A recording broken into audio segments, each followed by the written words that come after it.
This page is the vibrant cover of the first issue of Famimaga 64 magazine, dated July 12, 1996. The dynamic artwork features Super Mario soaring with his wing cap over familiar landscapes and enemies from Super Mario 64, including Peach's Castle, a Goomba, and a Boo. The main highlight is a massive 44-page special strategy guide for Super Mario 64, promising in-depth coverage up to Stage 9. Other featured games mentioned on the cover include Dragon Quest II Eyes, highlighted with an exclusive developer interview revealing new facts, Star Ocean, Street Fighter Alpha 2, Pilot Wings 64, and other titles like Powerful Pro Baseball 96 Opening Edition, Great Beast Story 2, and Legend of the River King C version, alongside a feature on notable Super Famicom releases for the summer. The cover sets the stage for the magazine's focus on the exciting new Nintendo 64 era, while still covering other platforms. This page is a vibrant advertisement for the Super Famicom Game Tower Dream. It's a money simulation game where you follow the roll of the dice to buy land and build companies, aiming to become the Building King. Featuring lively characters and screenshots of the game board, it promises an exciting challenge. The game was scheduled for release on August 9th. This page is a full-page advertisement for the Super Famicom game Wizardry Gaiden IV, Throb of the Demon's Heart. It highlights the game's release in summer '96, featuring classic dungeon-crawling action, character classes, and challenging battles in a new Eastern setting.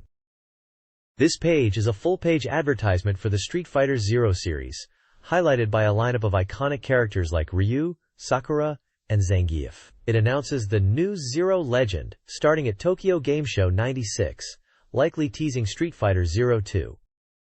This page is a full-page ad announcing Street Fighter Alpha 2, the arcade hit, is coming soon to the Super Nintendo this summer.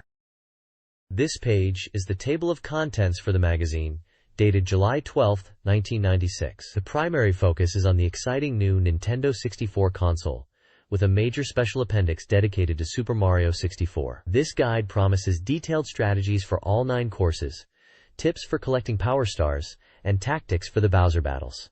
Another significant article covers Pilot Wings 64, offering technical strategies and verified methods for achieving gold badges, complete with flight path information. The Super Famicom receives attention with a strategy guide for Traverse, detailing how to chart free scenarios. The contents also include features on game rankings, reader submissions and presents, RPG news, advanced gameplay techniques for various titles like Marvel Superheroes and Dragon Quest IV, and a calendar of upcoming releases. The page provides a comprehensive overview of the issue's coverage, highlighting key strategy content for both N64 and SFC titles.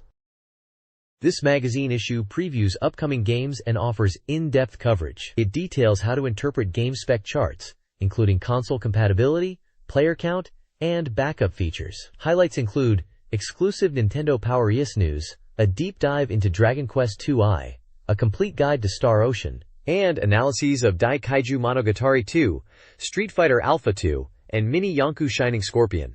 Sports fans will find coverage of Power Pro Baseball 96, and handheld gamers can read about Shiren, the Wanderer GB, and Umi no Nushitsuri. Each article features screenshots and showcases game features. This page features the Hyper New Release Forecast, previewing Super Famicom games scheduled for release between June 28 and July 11. The section provides data on these upcoming titles, along with impressions from the editorial team who have played them, offering insight for potential buyers. The previews cover several diverse games. Traverse is presented as an RPG with a quarter-view perspective, highlighting its non-linear progression and around 40 events players can clear in any order. 2 pachinko simulation titles, Parlor Mini 2 and Nishijin Pachinko Monogatari, are featured, showcasing their simulation of real-world pachinko machines and strategic options like adjusting nail settings. For action fans, SD Ultra Battle Ultraman Densetsu brings SD-style Ultraman characters into battle against monsters like Red King, with a notable system where fighting style affects character strength. Kusu Kagaku Sekai Gulliver Boy is an action game based on the anime, utilizing different character modes, Gulliver, Edison, Misty, that impact stats and abilities. Finally, Supa Natso Puyotsu is a puzzle game based on Puyo Puyo, focusing on problem-solving and creating chains, featuring a large number of challenges and increased character roster compared to previous entries. The page effectively summarizes these upcoming games with screenshots and key details.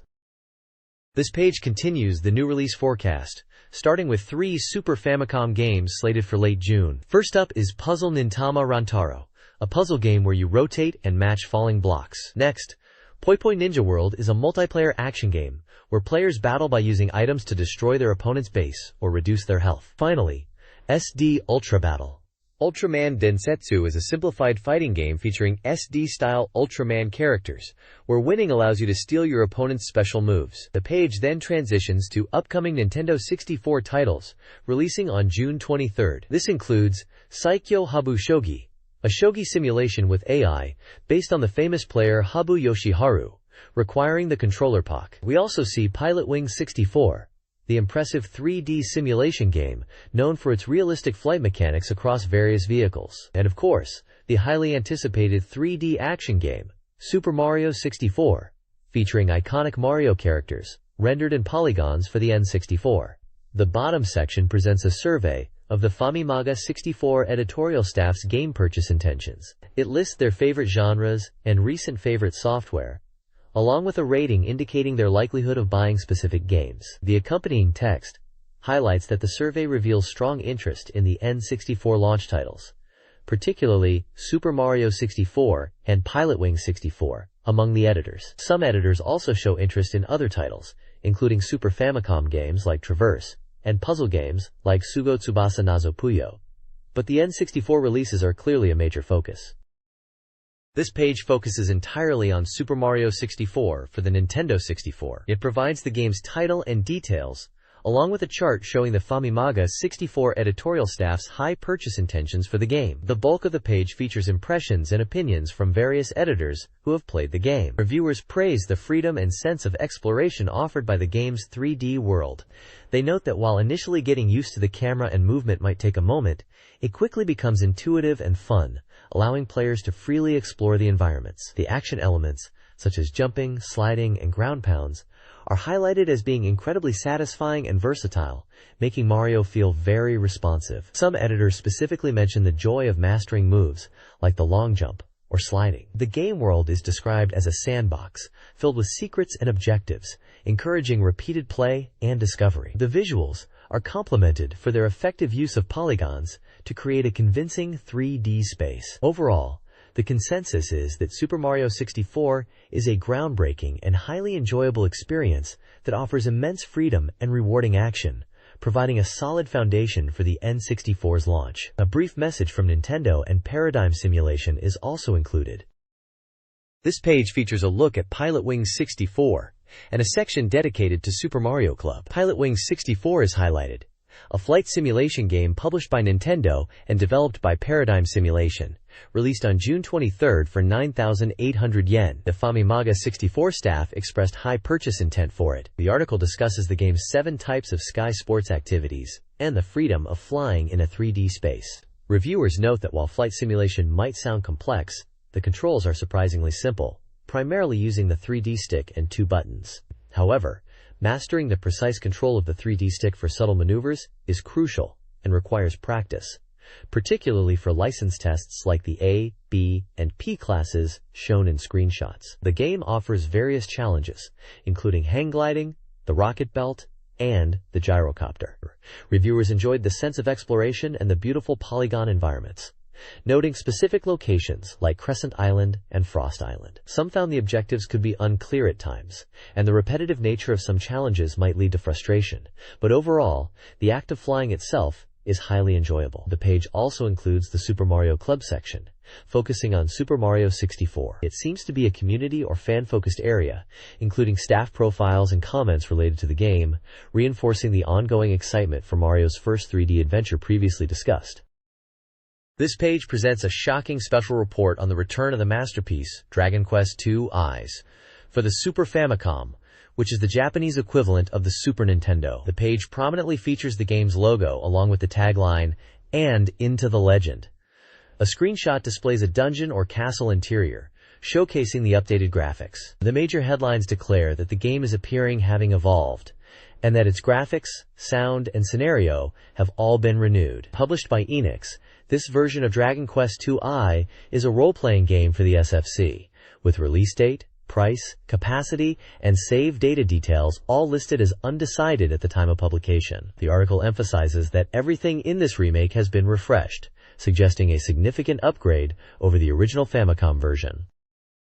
This page features an exclusive interview with graphic designer Shintaro Mishima and Heartbeat president Manabu Yamana regarding the Dragon Quest series, particularly focusing on the upcoming Super Famicom release. They suggest the Dragon Quest series is evolving rather than just changing, and highlight that battles with animated monsters in the new game offer a greater sense of presence than even Dragon Quest VIX. The page also provides a look back at the original Dragon Quest trilogy, often referred to as the Legendary Trilogy. It briefly summarizes Dragon Quest I as the beginning of the legend featuring the descendant of Lokito, Dragon Quest II taking place 100 years later with a 3-character party, and Dragon Quest II is as a social phenomenon that introduced the job system and followed the hero Ortega. Screenshots are included showing a town/bridge area from DQ2I, the world map from DQ2, and the Dragonlord's castle from DQI, alongside a status window.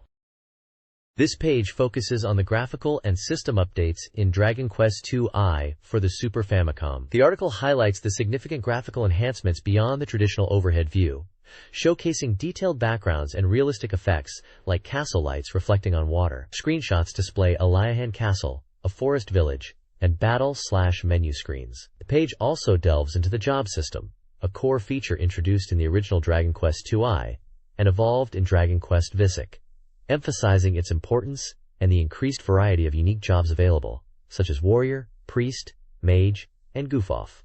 The reviewer is clearly impressed by the visual improvements and keen to explore the updated systems in the new version.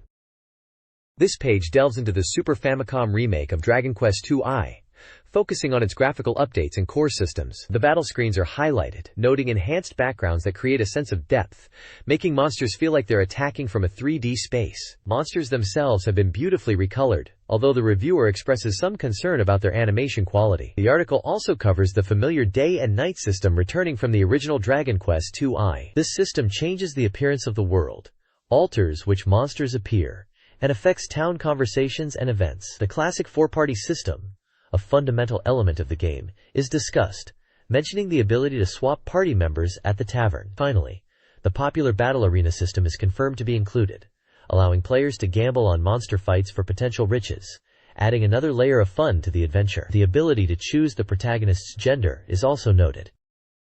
This page features an exclusive interview with the key developers behind the Super Famicom remake of Dragon Quest II-I. Graphic designer Shintaro Mishima and main programmer Manabu Yamana discuss their vision for the game, focusing on making the monsters feel alive through natural and dynamic animation during battles. They explain the significance of graphical presentation and animation in creating an immersive world and enjoyable experience, stating that this SFC version is intended to push the hardware's capabilities to the limit and serve as a culmination of their work on the Dragon Quest remakes for the console. The goal is to utilize assets and techniques from the remakes of I, II, and II-I to create a definitive version. A screenshot shows a battle scene featuring monsters like Matsutsuga and Sasoribachi, illustrating the visual style discussed.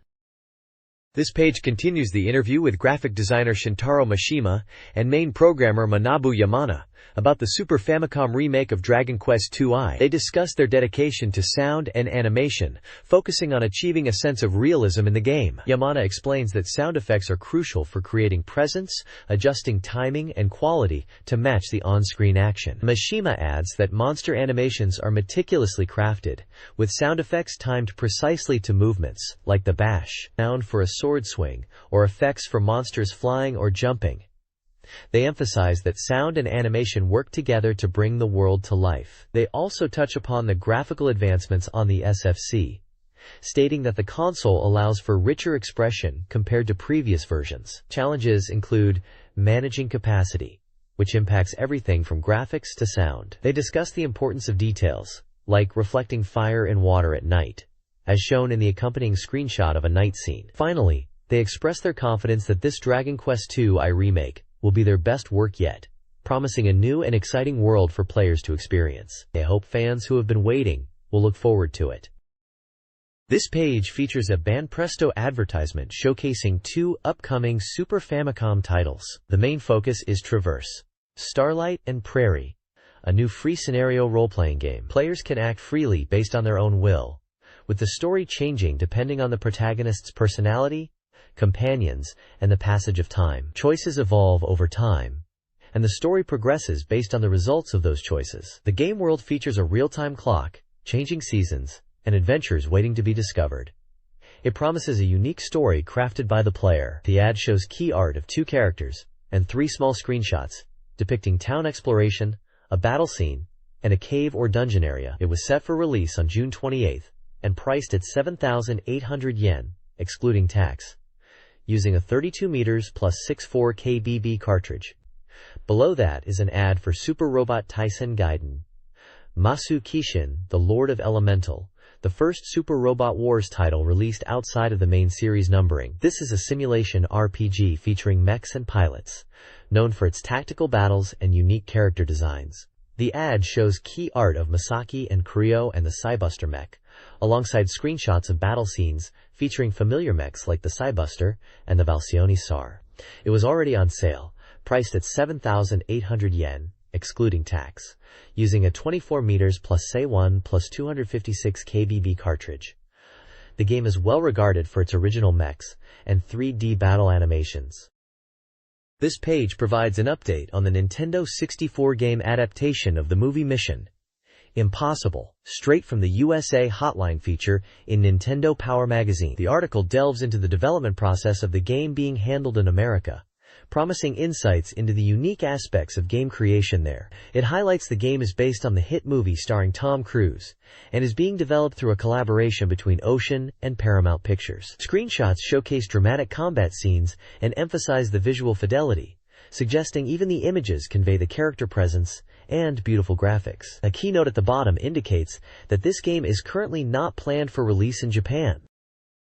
This page continues the discussion on the Mission Impossible game adaptation for the Nintendo 64, focusing on its development by a US team of 12 people over the past year.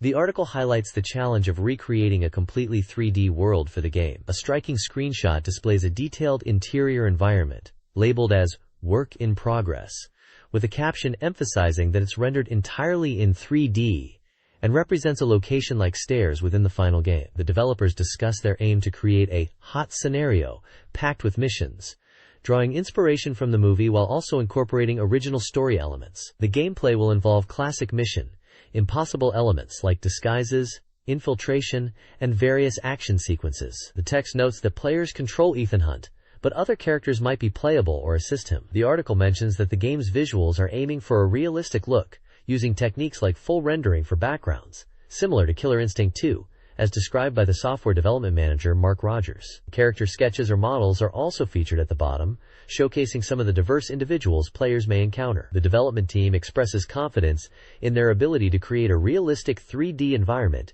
and engage players with a rich scenario. This page continues the deep dive into the development of the Nintendo 64 adaptation of Mission Impossible by Ocean. The article highlights how the N64's capabilities allow for complex AI and character interactions, leading to branching scenarios that significantly impact the storyline's progression. It notes that the camera system is dynamic, automatically adjusting to provide the best view during action sequences and key moments. The page features several images illustrating the development process and game elements. There's a look at texture mapping techniques, with both wireframe and textured views of a scene, alongside a work-in-progress screenshot of a detailed meeting room environment from the game. The developers are utilizing motion capture, testing animation at 30 frames per second, and are confident in achieving smooth, realistic character movement, as shown by a dynamic action pose image. The article also briefly shows a screenshot from a fighting game called Robo, stating that the animation technology is being applied to other titles as well. Finally, the page includes a maker introduction for Ocean of America. Based in California, Ocean is introduced as a renowned software house, originally known for PC games, particularly realistic flight simulators like EF2000. They are now gaining a strong reputation, with titles on Sega and Sony consoles, and their booth at E3 garnered significant attention, as shown in a photo from the event. This page is a full-page advertisement for the Virtual Idol magazine, announcing its transition to monthly publication. The September issue launches July 22nd for 790 yen, packed with info on Bishoujo characters and voice actors, plus exclusive presents like signed goods and event invites. This page is an advertisement for the Virtual Idol Rico Mix Volume 1, a comic anthology expanding on the Virtual Idol concept.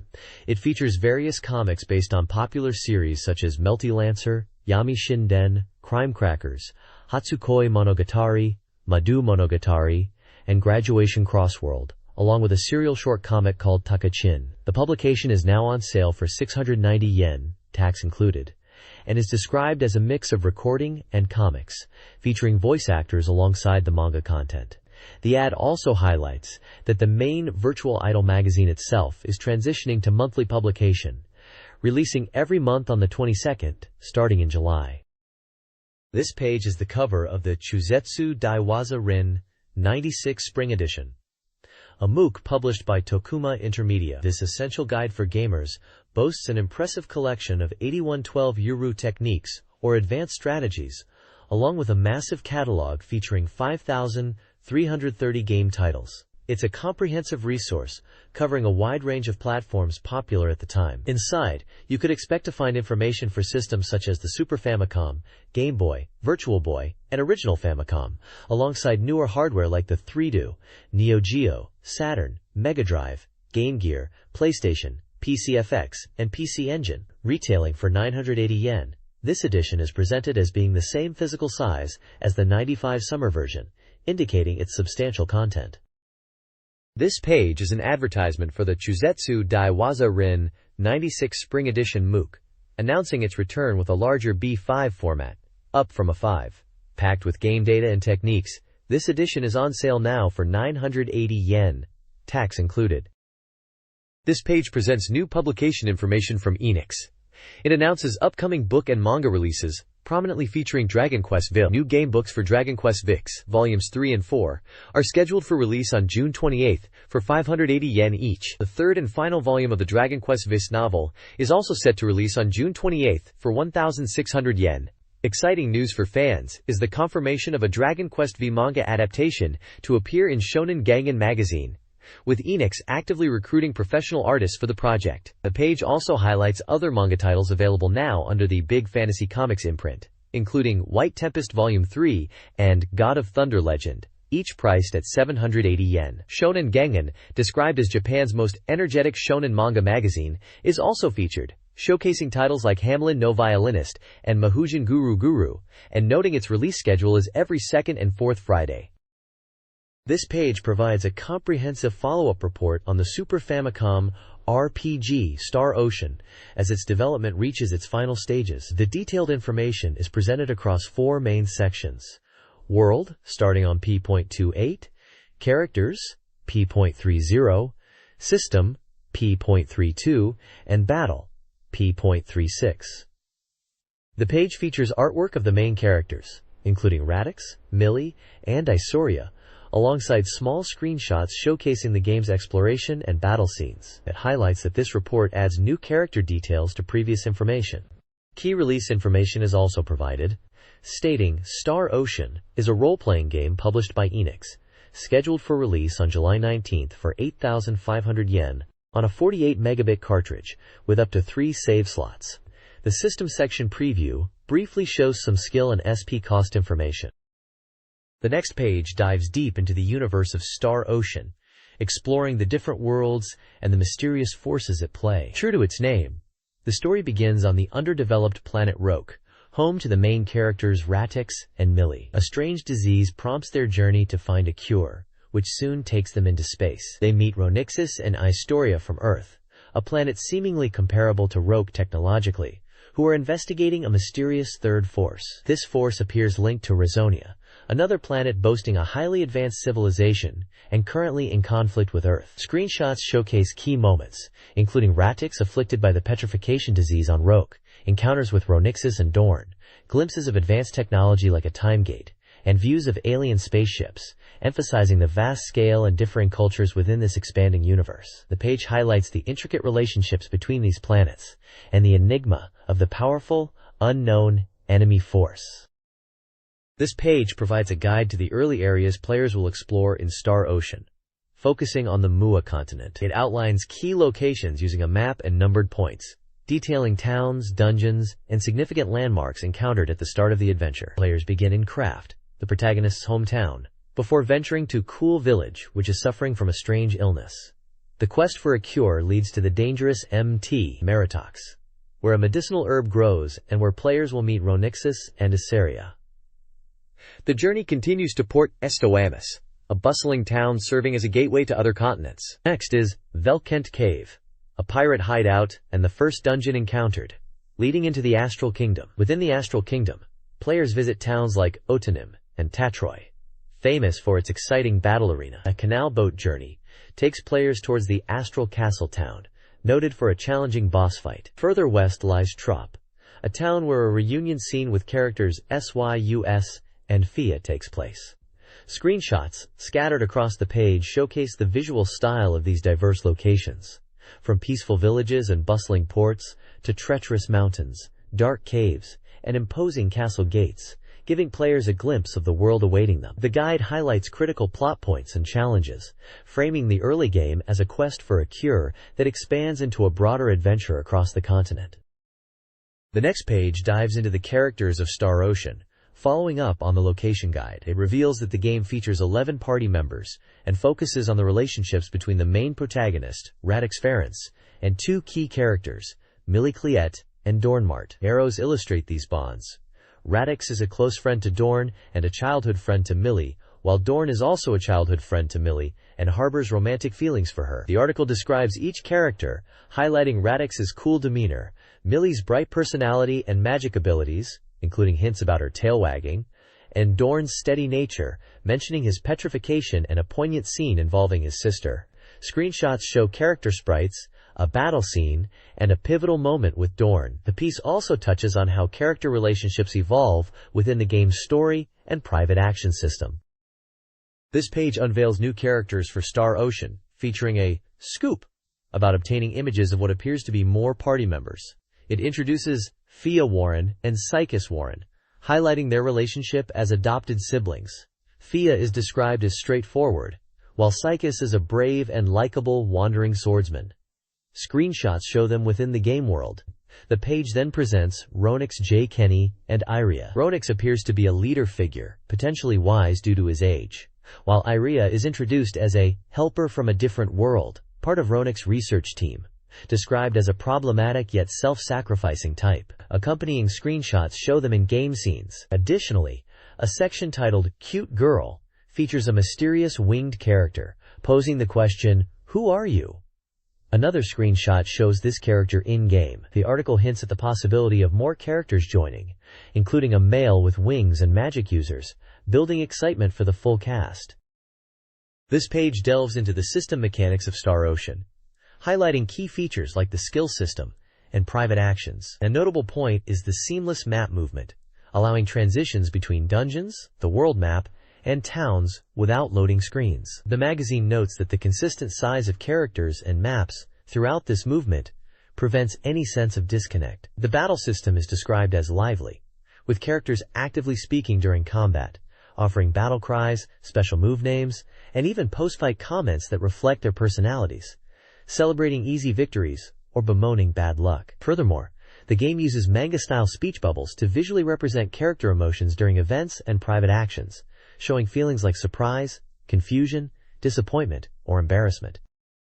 This page delves deep into the innovative private action system in Star Ocean, a unique feature that allows the player character, Radix, to temporarily leave the party upon entering a town and interact with individual companions or other characters alone. This triggers special events and dialogue sequences, providing insight into character personalities and relationships, including potential romantic developments. The page contrasts the experience of triggering a private action versus not doing so. If you choose to engage in a page A, you'll witness unique scenes and conversations not available otherwise, such as Sycus crashing an event at the arena. Skipping page A.S means the game proceeds with standard town interactions, like any other RPG. Crucially, these private actions have lasting effects, influencing character feelings towards each other, altering dialogue later in the game, impacting certain stats, and even affecting the story's outcome. Furthermore, choices made during these page A's events, like selecting dialogue options or completing small tasks such as delivering laundry to Iveria, can drastically change subsequent character interactions and dialogue, adding significant replayability and depth to the narrative and relationships within the party. This page breaks down the intricate skill system in Star Ocean, emphasizing how crucial it is for mastering the game and even influencing difficulty. It lays out the path to skill mastery. First, you earn skill points when you level up. Then you take these points to a skill guild to buy new skills. Once purchased, you can invest more points to increase a skill's level, which is key to activating its effects. The page highlights different categories of skills available, including knowledge, combat, and sense-related abilities, bought from specific trainers at the guild. It also notes skills that might trigger randomly in battle depending on their level, and showcases how skills like dash and counter become available, boosting your combat prowess. Ultimately, leveling up your skills is presented as the vital step for making them effective in the game. This page delves deeper into the Star Ocean skill system, specifically explaining how basic skills combine to create powerful specialties. These advanced abilities, such as fine arts, cooking, or item creation, are unlocked and improved by raising the levels of several prerequisite skills. Screenshots show characters like Fear and Ialelia in skill menus, and demonstrating the results of specialties like cooking, highlighting that success is tied directly to skill levels. The concept of talent is also introduced. These are innate character traits that influence the success rate of specialties, and can potentially be awakened by improving related skills. The page details various useful specialties like sending a familiar to shop or appraising items, and emphasizes that leveling up your foundational skills is the key to mastering these beneficial abilities and gaining character boosts, like HP increases from the biology skill. This page focuses on the battle system in Star Ocean, described as a real-time command battle where characters move freely. The main character, Radix, can attack directly, while other party members, up to a maximum of 4, use commands or act based on their AI settings. The battle system is highlighted for its dazzling action and tactical depth. The page details the 5 main action commands available during battle: Change, Special, Item, Run, and Tactics. The Change command allows swapping characters in and out of the active party during battle, a process that requires time as the character runs off screen. The Special command is used for casting magic, consuming MP, and sometimes requiring casting time, but notably does not allow the use of special arts. The Item command lets you use items from your inventory, limited to 20 total, though item usage can be restricted if the character is performing another action. The Run command attempts to escape from battle, which also takes time and can be difficult. Lastly, the Tactics command allows players to change the AI behavior of their allies from 4 preset options, influencing how they act immediately after the change. The ability to change characters mid-battle is presented as a key strategic element, but players must be mindful of the time it takes. This page expands on Star Ocean's real-time battle system, emphasizing the importance of tactics.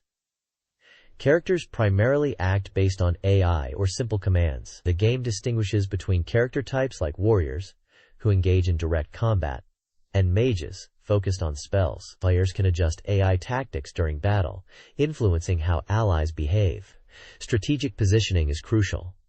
You can move characters freely by setting a destination point, and flanking enemies for attacks is encouraged. The game also features party formations chosen before battle, with 8 different types offering various effects and advantages. Battles can even start with the party in a disadvantageous position, requiring immediate tactical reaction. This page continues the deep dive into Star Ocean's dynamic real-time battle system, focusing specifically on the powerful special skills, Tokugi, and combat techniques, Hisatsuwaza, characters can unleash. These aren't just basic attacks, but are learned through leveling up and activated via simple button presses, like the L+R combination. The page breaks down skills by character type, highlighting the warrior type skills, which are numerous and include both close range and ranged attacks, emphasizing tactical positioning even when using flashy moves. It also showcases Qigong techniques, noting their visual impact and power. For magic users, the page details the distinct approach compared to warriors. Instead of button combos, spells are selected from a menu, offering a variety of effects, from healing and recovery magic to devastating attack spells like Blizzard and Tornado. The review notes these abilities are key to success, adding significant depth and visual spectacle to combat beyond standard attacks.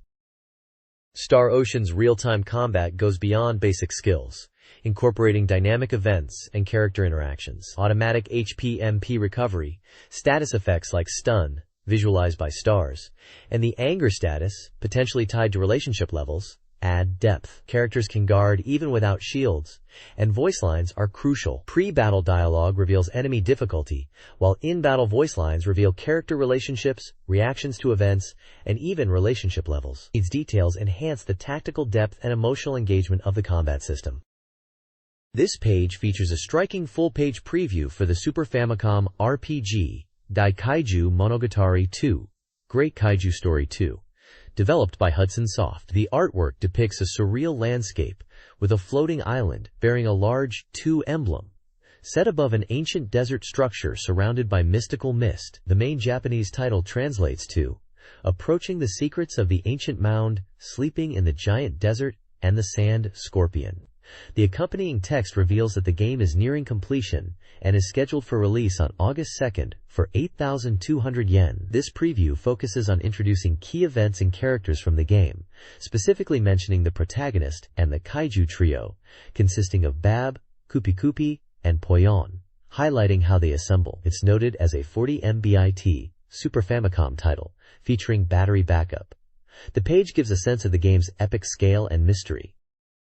This page continues the preview of Daikaiju Monogatari 2, focusing on a challenging area, the Quicksand Dungeon. The protagonist and their party, including their pet dog, arrive at the desert entrance after hearing about a missing person named Poyon. The quicksand makes movement difficult, pulling the party in, making it hard to reach destinations or even stop. Screenshots show the party struggling in the swirling sand. They encounter a treasure chest that appears just out of reach due to the quicksand's effect. Another screenshot shows the party being swept away. Despite the peril, the pet dog helps guide them through the treacherous currents. Eventually, they find a strange shell-like object within the quicksand. Investigating it reveals the second member of the kaiju trio, Kupi, who is trapped inside. Kupi, a character skilled in magic, joins the party after being woken up. The page emphasizes how Kupi's addition is important for the party, potentially allowing them to reach a full 5 members. The narrative highlights the difficulty and unique challenge of the quicksand dungeon environment. This page previews the town of Karaha in Daikaiju Monogatari 2, a bustling commercial center known for its lively atmosphere generated by a human cannonball act. The town boasts a rich market filled with various items, including unique goods like gunpowder, far exceeding the selection found in other towns. The screenshots show the vibrant market stalls and the main party exploring the area. Beneath the town lies a network of underground passages described as resembling a labyrinth, with a mysterious presence residing within. People are seen wandering in these dark areas, and the text suggests players might be able to extract useful information from them. The highlight of Karaha appears to be the Jordan Circus, which is visiting the town. The page dramatically showcases the circus finale, the human cannonball show.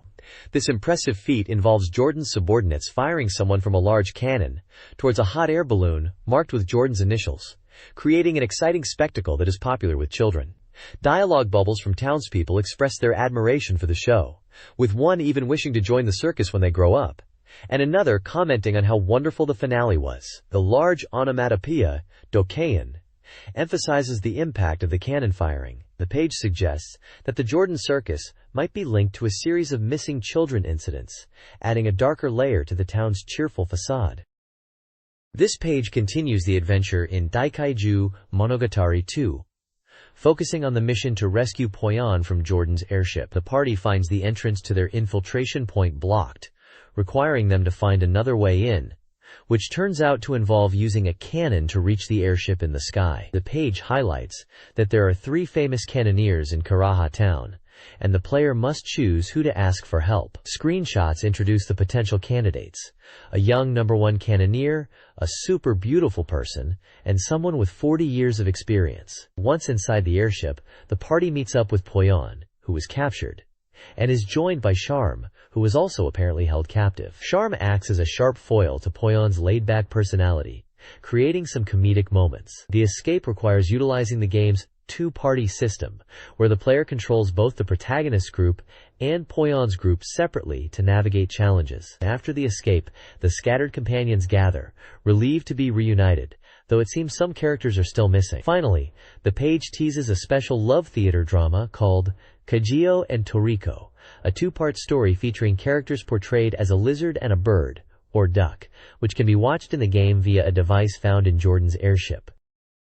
This page continues the adventure in Daikaiju Monogatari 2, focusing on the search for a mysterious ancient tomb located somewhere in the desert. Following information gained from Mel's grandfather, the party is able to locate the entrance to the tomb, which suddenly appears in the sand. Aside, the tomb is described as a maze, with connecting pathways that look like rivers of sand. The exploration leads to a large door guarded by a fearsome enemy, a Lamia. After defeating the Lamia, the party can open the door. Beyond the door they discover a red jewel, the Aura Stone. However, obtaining the stone triggers a sudden earthquake, raising questions about what will happen next. This page continues the saga of Daikaiju Monogatari 2, following the heroes after they obtained the Aura Stone. However, the villainous Dunes steal the stone and escape into the desert using a massive mechanical monster called the Sand Scorpion. Desperate to recover the stone and rescue the captured Aura, the heroes chase the Sand Scorpion and manage to infiltrate it. Inside the colossal machine, they face internal defenses. The screenshots show the party navigating the Sand Scorpion's complex interior. They confront Megalo, now powered up by the stolen Aura Stone. The battle begins against this enhanced foe. During the intense fight, dialogue boxes reveal the urgency. Baba cries, "It's no good! It won't stop at all!" referring to the Sand Scorpion. Another scene shows them struggling inside, trying to reach the engine, with Baba again exclaiming, "It won't stop, Famimaga-san!"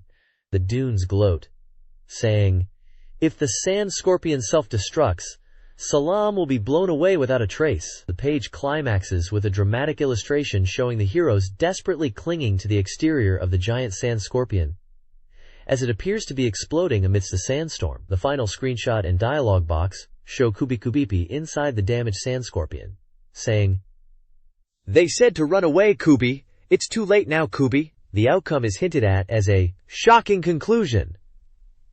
Despite the peril, the large illustration suggests the heroes miraculously escape the destruction.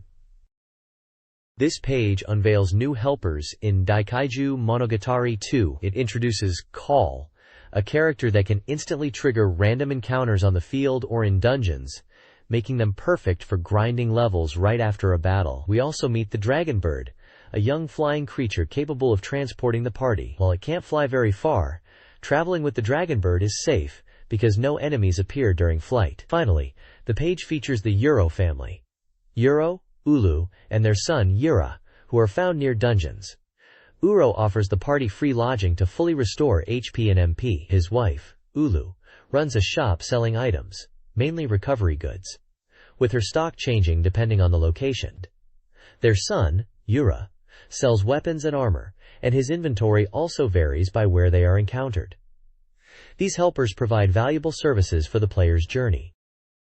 This page presents an interview with Hiroaki Hara, the original creator, celebrating the completion of Daikaiju Monogatari 2, which roughly translates to Big Monster Story 2. The central theme discussed is discovery, which Hara highlights as a key element of the gameplay experience. He mentions the differences between exploring the field map and navigating dungeons, suggesting distinct approaches are needed for each. Hera also talks about fine-tuning the battle balance and the roles of various characters and items, such as Grand Gargame's jewels and Poon's magic, implying players will find many secrets. He expresses his hope that players will enjoy the process of searching and uncovering everything the game has to offer. The page features a large, vibrant illustration depicting a battle scene with several characters facing off against a monster, visually reinforcing the game's fantasy setting and action.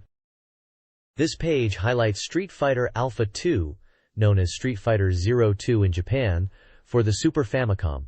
It covers the sample version of the game shown at a recent toy exhibition. The article notes that while the game is still under development, the current build is impressive and gives high hopes for the final version. Screenshots display the character select screen, which currently shows 4 playable characters, with plans to expand to 18, and also gameplay footage featuring Ryu and Nash. The text discusses the challenges, particularly with integrating sound and voices due to data capacity. The page features prominent artwork of Ryu and Sakura and confirms the game is a 32 megabit action title planned for a summer release, though the price is undecided. This page continues the preview of Street Fighter Alpha 2 for the Super Famicom, focusing on the game's stages and combat systems. Several stages are highlighted, including Ryu's stage, Suzaku Castle, Adon's stage, Kao Freya River, M. Bison's stage, VTOL Hangar, Akuma's stage, Gokuento meaning Raging Flame Island, and Dan's stage, Temple Street. The text confirms that 5 stages are already implemented and praises their atmosphere. The article then delves into the battle systems, explaining the original combo system, noting that it's currently activated with a 3-button press in this development build. It also covers the zero counter system, showing examples with Sakura. Throw and recovery mechanics are also discussed, with a note that the down recovery still feels a bit strange. Overall system adjustments are still in progress, with the current room described as an early build, but the feel is already quite close to the previous Street Fighter Zero game. The page is dominated by vibrant character illustrations of M. Bison and Charlie Nash, and a large headline teases that 4 characters are already operating well and will be examined in detail starting from the next page. A disclaimer notes that all screenshots are from the development version. This page continues the preview of Street Fighter Alpha 2, focusing on Ryu, who is highlighted as the most complete character in development at this time. The standard special moves are detailed. The Hadoken, described as the world's most famous projectile, with the strong version burning opponents up close. The Shoryuken, noted for having a short invincibility window. And the Tatsumaki Senpukyaku, hurricane kick, which can now be performed in the air. The page also showcases Ryu's super combos. The Shinku Tatsumaki Senpukyaku, vacuum hurricane kick, is said to truly live up to its name, sucking in close opponents for a spinning attack. The Shinku Hadoken, vacuum Hadoken, is shown as a screen-darkening, rapid-fire projectile, with its hit count increasing with the super combo level. The graphics for Ryu's special moves are praised as beautifully reborn. The original combo system, mentioned on the previous page, is again discussed, with Ryu's version described as having very few gaps in its motion. A fake Hadoken move is also shown, which mimics the Hadoken motion, but is noted as having the same recovery and being hard to find a use for. Finally, a section shows Ryu's character colors and mentions the ability to view various poses in the current build. This page introduces the popular newcomer, Sakura Kasugano, appearing in the sample version of Street Fighter Alpha 2. Her personal motto, "I won't let them say I'm weak," is prominently featured. The page highlights her special moves and super combos, showcasing her unique graphics. Her specials include the Shunpu Kyaku, the diving kick known as Sakura Otoshi, and her version of the Hadoken, which can be charged to become larger. Her 3 super combos are detailed. The Shinku Hadoken, the Midara Zakura rapid punch kick attack, noted for its recovery, and the aerial Haru Ichiban, which uses the entire super combo gauge.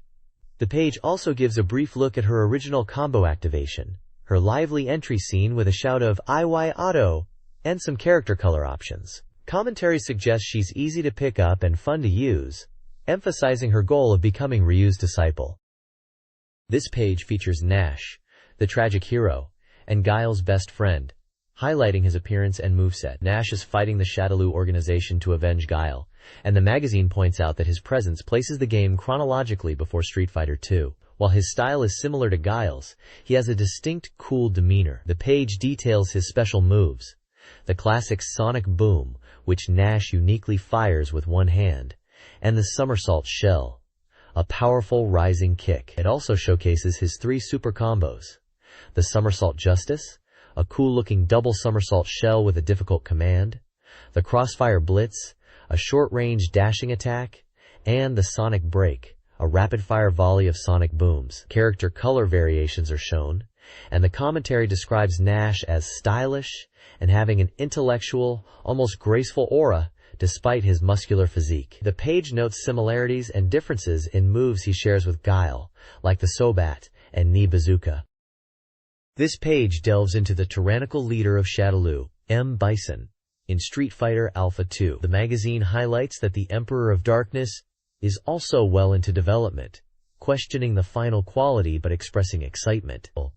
While initially a challenging character, the text notes that Bison has become more accessible in the Alpha series, retaining his familiar, intimidating presence and signature abilities like Psycho Power. The page showcases his array of special moves, including the iconic head press, which can transition into the somersault skull diver, the rapid double knee press, the Psycho Shot projectile, and the teleport, referred to as Bega Warp, noting its tricky input similar to Dhalsim's. His two devastating super combos are also featured: the Knee Press Nightmare, a multi-hitting knee attack, and the Psycho Crusher, his definitive Psycho Power-fueled charge. The graphics for these moves are specifically mentioned. The page also shows off his character colors, including variations on his classic President costume, and emphasizes his imposing stage presence and ability to float effortlessly using Psycho Power, making his enemies grovel at his feet.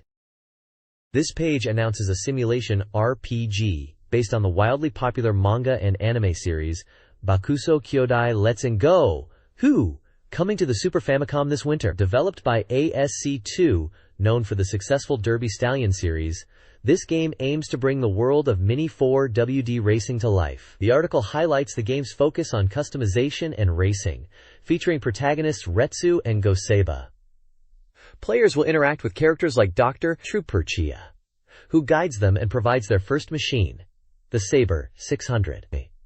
The gameplay involves collecting parts, upgrading machines, participating in races in various towns, and earning points to win prizes. The ultimate goal is to obtain the elusive, shining Scorpion machine. The page features screenshots of the game's isometric town view and racing, alongside CG renders of the Saber 600 and Shining Scorpion, promising an exciting entry into the series universe. The game is scheduled for release on December 6th, with the price yet to be determined.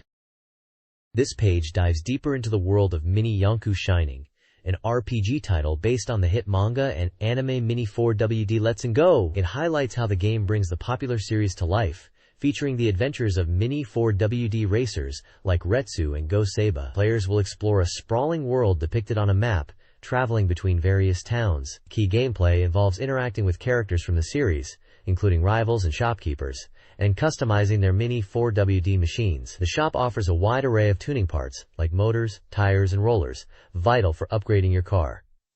The ultimate goal is to compete and win races held in each town. The article shows screenshots of character interactions, the shop interface, and a detailed map showing the connected towns, including a mysterious area called S.G City and an intriguing Town X, hinting at secrets waiting to be uncovered. The journey progresses by winning specific cup races as you move from one location to the next. This page delves deep into the intricate world of Mini 4WD machine tuning within the game, emphasizing how players can create the ultimate racing machine. Building on the previous page's introduction to the RPG elements and racing goals, this section focuses on the detailed customization system. It highlights the game's ability to simulate real-world Mini 4WD tuning, stating that optimizing your machine is indispensable for achieving maximum speed. The game provides a comprehensive settings screen where players can fine-tune various parameters and see the effect of different parts. Screenshots show how a basic chassis evolves as performance-enhancing parts are added. The article discusses the characteristics and effects of genuine Mini 4WD parts that appear in the game, such as various types of rollers, tires, and chassis like the Super 1 and Super FM. It explains how different components, like larger rollers for stability, or specific front parts like slide dampers and FRP plates, influence the car's performance on the track, particularly in corners and over obstacles. The level of detail in tuning is presented as a key feature, allowing players to replicate complex real-world setups. It even humorously notes the potential expense of acquiring top-tier parts. This guide details tuning a Mini 4WD Shining Scorpion for different track types. Matching the machine to the course is crucial. Technical tracks benefit from torque-tuned motors, high-speed gears, and stability parts like large rollers and dampers. High-speed tracks require a lightweight design. Tuning recommendations include chassis stability, using Tamiya alkaline batteries for races, selecting appropriate tires, low height, normal, one-way, sponge, power/rev-tuned motors, and specific stays, dampers, and rollers. Weight reduction is vital. Gold terminals and hollow shafts are recommended for performance. The guide also warns about flying starts and mentions live commentary during races. This page continues the focus on Mini 4WDs, shifting from real-life tuning to a video game simulation featuring the popular machines and characters from the Bakuso Kyodai Let's Go series. Key characters like Go Seba with his Victory Magnum, Retsu Seba with Vanguard Sonic, Tai Kurosawa with Black Saber, Jay with Spinax, and Ryo Takaba with Neo Tridagger ZMC are featured, along with newer machines like Brocken Gigant and Beak Spider. The game includes a simulation mode where players can tune their machines, and a competitive battle mode that supports up to 5 players racing on 5-lane tracks. A personal diary entry shares insights into playing the game, detailing the experience of tuning and racing various machines, including the Black Saber and a special versus F.X version. This page features a strategy guide for the Super Famicom role-playing game, Traverse, Starlight, and Prairie. The guide emphasizes the game's high degree of freedom and how navigating specific event charts is crucial for unlocking the true ending. Detailed flowcharts are provided for key scenarios, illustrating different paths and outcomes based on player choices. 3 particular events are highlighted: meeting Popoi the counterfeiter at the art museum, a forced encounter with Balmoa, and starting interactions with Sonia and Giant in a bar. The page explains the conditions for these events and how decisions within them affect the story and potential party members, showcasing the branching narrative design. Screenshots accompany the text, giving a glimpse of the game's visuals and character interactions. This Traverse, Starlight, and Prairie strategy guide details key events. First, defeat the water dragon on the island south of Datokia's port. Failure is game over, but victory earns 10,000 gold. Next, in the Babasam Desert, help Mimiji retrieve a lost item. Successfully persuading the god of death, Puri transforms the desert into an oasis and rewards you with the Elrond sword. Failure is game over. Finally, locate Charon and Polan, who are lost in Valkanon Island's towns. Defeating the Wyvern reunites them with your party permanently. This guide details key events in the game. Catherine Returns, after 4 years, involves investigating Montgomery Mansion, a haunted house with vanishing characters in various rooms. Players encounter Lion, Shorin, and the ghostly Catherine, described as a good person. The Revived Water Dragon event tasks the player with delivering a message to a sage, rewarding them with powerful equipment. Finally, in Teresia, the Giant's part-time job event requires perfectly taking orders from customers in a bar, with varying rewards based on success. This Lusitafia 2 guide details 3 crucial events. The first involves obtaining Excalibur from the Dragon King's cave and battling the new Demon King. The second, the Spirit Kingdom quest, requires a significant time skip, specific companions, and the speaker item. Players are transported to the Spirit Kingdom, helping the king and gaining the companion Lil Kefi. The third event, the world's best chef deciding match, tasks players with helping Dempsey win a cooking competition within a strict time limit, potentially recruiting him to their party. Detailed walkthroughs, screenshots, and maps are included to aid players.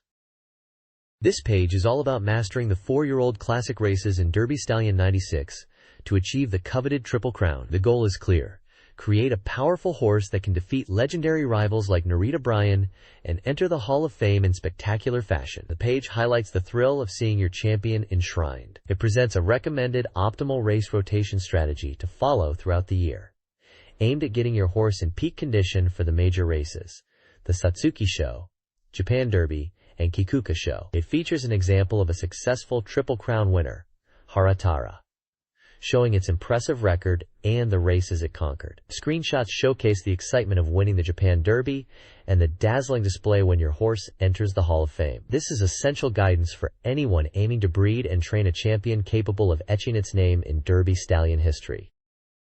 This page presents the 3rd Famimaga Cup BC Distance Race, a challenging event held at Kyoto Racecourse over 3,200 meters on turf to determine the strongest stayer. This competition appears to be a simulated race or contest within the magazine, likely related to the game Derby Stallion 96, building on the horse breeding theme from the previous page. The page features a detailed table listing the 12 competing horses, including their breeding, stats like popularity and odds, jockey and weight, owner, and recent race performance. It highlights the grueling nature of the trial races leading up to this final event, noting that many horses failed to qualify. A special section, Horse to Watch, focuses on Uruteku Kobaruto, horse number 5. The text discusses its characteristics, and how a shadow roll accessory helps improve its performance, accompanied by a screenshot of the horse in action. The rules for participating in this Famimaga Cup Breeders' Cup style event are also outlined, confirming it involves horses from the Dabista series. Overall, the page sets the stage for an exciting long-distance showdown, emphasizing the challenge of finding a true stayer champion within the game's simulation. This page continues the coverage of the third Famimaga Cup BC distance race within Derby Stallion 96.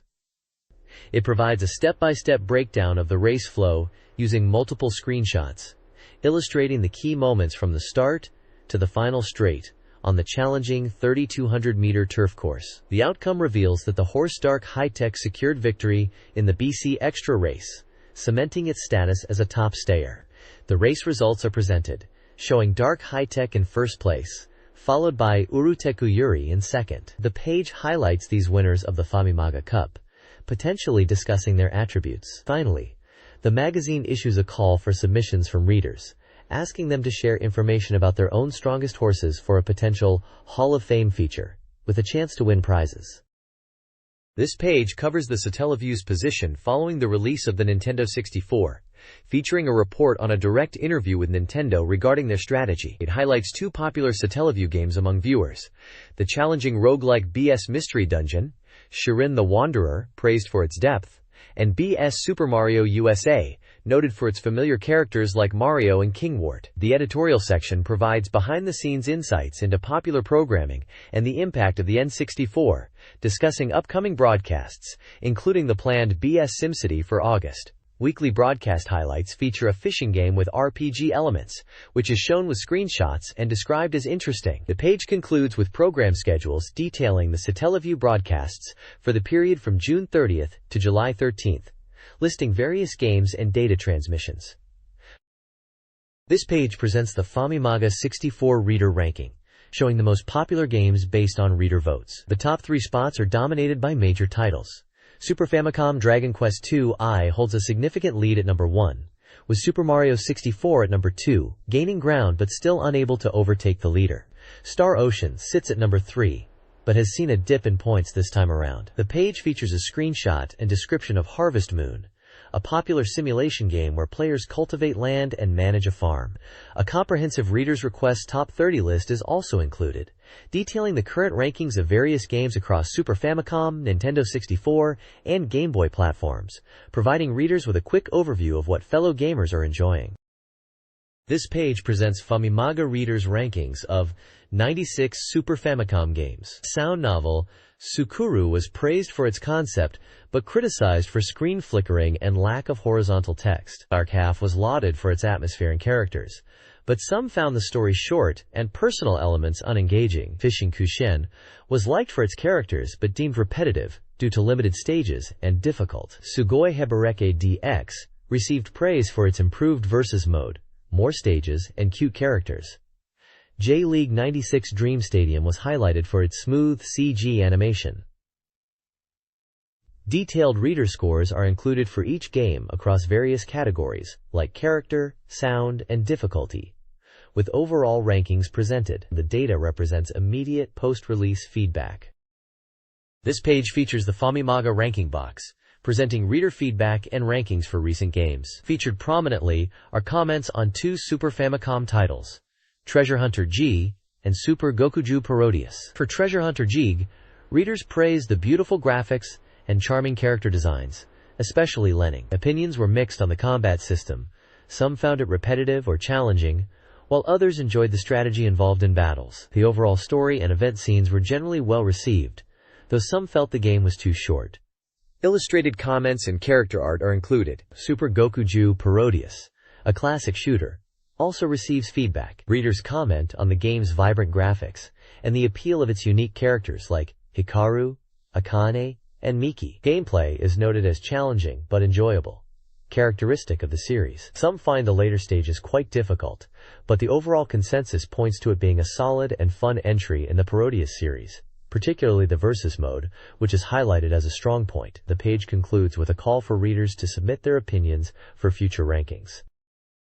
This page presents the weekly sales rankings based on reader feedback, covering 2 weeks. The first week's chart, from June 3rd to June 9th, highlights the Super Famicom rankings, where Fire Emblem's Genealogy of the Holy War secures the top position with a significant point lead, maintaining its strong performance since launch.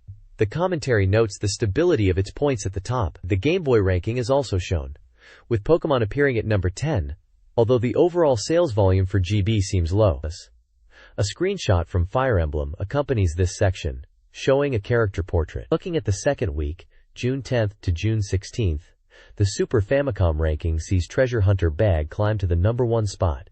However, the points for the top games, including Treasure Hunter Bog itself, and games like Fire Emblem, which dropped, and Super Bomberman 4, are considerably lower than the previous week's leader, suggesting a general decrease in sales volume. The Game Boy ranking sees Pokémon move up, and Bomberman GB2 makes an appearance, though the commentary notes that GB sales remain modest but stable. A screenshot featuring characters from Treasure Hunter UG is displayed alongside commentary discussing the game's rise to the top despite the lower points. Overall, the period shows a shift in the top rankings, but with reduced sales activity for the leading titles compared to the prior week. This page kicks off with a big announcement about the magazine getting a power-up with a renewal, focusing on exciting new tech like head-mounted displays, and introducing game event coverage like 96 Game Zorus. First up is the information on the Dinovisor, a head-mounted display from Takara and Media Robotics designed for home gaming. This cool piece of kit lets you experience the sensation of viewing a massive 120-inch screen from just 3 meters away. It was set to release in September for 38,800 yen. The photos show people trying out the immersive goggles and the device itself, looking pretty slick for the time. The event section hypes up the 96 Game Zorus event, happening in Nagoya on August 17th and 18th. This is a chance for gamers to check out exhibitions from various companies, see announcements for new software, and get hands-on with games, including the hot new Nintendo 64. The pictures capture the lively atmosphere of the event floor, with crowds checking out displays and getting their game time in. The page also offers a chance to win tickets to the event or Games Outsource t-shirts. The detailed outline lists the dates, times, location, ticket prices, very reasonable at 500 yen advance, and many of the major publishers expected to be there, like Square, Sega, Nintendo, and more. It sounds like a must-attend regional gaming festival. The next page is packed with summer entertainment announcements, starting with a double feature of spooky anime films hitting theaters. The movie section highlights the 96 Summer Toei Anime Fair, featuring 2 popular yokai supernatural titles, Gege no Kitaro, The Great Sea Beast, based on the ongoing manga, and Jigoku Sensei Nube, making its theatrical debut after its TV anime run began in April. Both films promise tales of monsters and adventure, perfect for the hot season. Below that, the information section details the Ahopan project, a unique audition event kicking off on July 20th. This collaboration between HolyPro, Nippon Broadcasting, and Namco is set at the real-world amusement park, Namco Wonder Egg 2. It's an interactive audition experience called the Star Audition, designed to find new talent hoping to become idols, models, or actors, complete with a photo from the press conference announcing the project. The detailed steps for participating are outlined, showing it's quite an involved process. Another information block announces recruitment for the official Capcom Friendly Club. This fan club offers members a newsletter 3 times a year and videos featuring the latest games, with a membership fee of 3,000 yen. Potential membership gifts shown include an original system notebook or a backpack. Finally, there's a present giveaway for a Street Fighter 02 bag, previously distributed at the 96 Tokyo Toy Show, with 10 winners getting a chance to snag this cool item. This page covers a variety of entertainment releases focusing on CD, video, and books related to games and anime, along with some new merchandise and a contest. The CD section features new soundtracks and drama releases. You'll find the soundtrack for the game pal, Shinken Densetsu, a compilation of Konami game music called MIDI Power Pro 2, including tracks from Twinbee Yahoo and Sand Chronicle 2, the second soundtrack for the anime Kaido Saint Tail, and a radio drama CD for Mahou Shoujo Fancy Coco page. In the video section, new anime episodes are highlighted, such as Volume 11 of the popular TV series Ranma 1/2, video releases related to the Angelic series, titled Angelic Ensemble 3, Anata to Odoru Love Song, and Volume 12 of the anime Key, The Metal Idol. The book section features a tie-in book for the same angelic title, Under Goods, new merchandise is showcased. There are postcards featuring popular manga serialized in Shonen Gangan magazine, specifically Mahujin Guru Guru, Hermelin no Violin Heike, and Twin Signal. Also featured is a practical item for Nintendo 64 owners, a new AV cable from Hori Electric, designed to improve picture and sound quality. Finally, there's a present section where readers can win the Shonen Gangan postcards, 3 winners for each series, or the Nintendo 64th Avenue cable, 1 winner. To enter, you need to send a postcard with your details and the desired item by July 11th. Winners will be announced later in the magazine. This page is a reader survey and contest page, inviting fans to share their opinions on the magazine and gaming habits for a chance to win prizes. The main feature is a questionnaire titled, "I want to hear your opinion," aimed at gathering valuable feedback. The contest offers a total of 60 game prizes, with 20 winners for each of the 3 featured titles. The prizes include 1. SFC Jikyu Powerful Pro Yakyu 96 Kaimakuban, a popular real-life baseball simulation game for the Super Famicom. 2. SFC Umi no Nushizuriya Fishing RPG for the Super Famicom, part of the Nushitsuri series. 3. GB Fushigi no Dungeon Furai no Shiren GB Tsukikage Mura no Kaibutsu, a Game Boy entry in the challenging Mystery Dungeon roguelike series.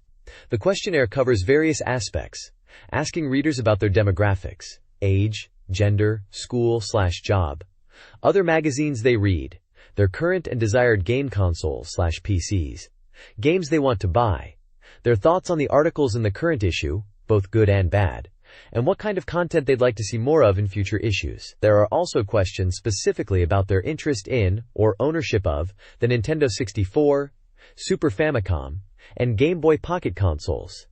Entry requires filling out the survey on a special postcard, with specific instructions on how to write numbers clearly. The page also includes a section announcing the winners of previous contests, listing names by prefecture.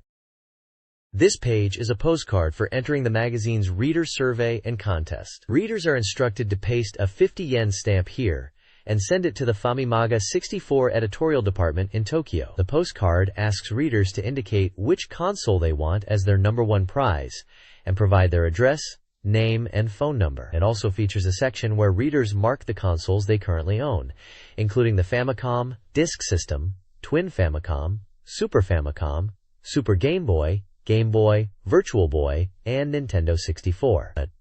Another section lists specific games from a new release report card survey for readers to comment on or indicate interest, featuring titles like Super Mario 64, Pilotwings 64, and Saikyo Habu Shogi for N64, Best Shot Pro Golf and Arabian Night for Super Famicom, and Bass Fishing Tatsujin Tekko for Game Boy. The page includes a cutoff line, indicating it's a tear-out form. This page is the survey answer sheet and serves as the back of the reader's survey postcard from the previous page. It's designed for readers to provide feedback and answer specific questions. A large blank box is provided next to a prompt that asks readers to please write your impressions of games you've played recently or your opinions on this magazine.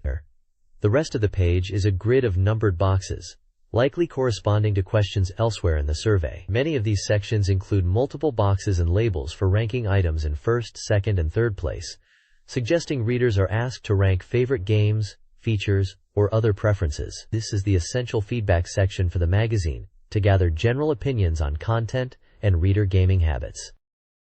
This page is a reader gift presentation, likely outlining prizes available through a survey or contest. The main section features extensive lists of games across different platforms. It details numerous Super Famicom titles including Street Fighter Zero-2, Star Ocean, Dragon Quest II-I, Fire Emblem, Genealogy of the Holy War, and many others covering various genres. The lists continue with Game Boy and Virtual Boy games, and a substantial list of Nintendo 64 titles, featuring early mentions of games like Super Mario 64, Pilotwings 64, GoldenEye 007, Blast Corps, and Mother 3. Below the game lists are sections detailing articles and features found within the magazine, as well as a list of other gaming magazines and various gaming hardware platforms, suggesting these are also part of the prize pool offered to readers.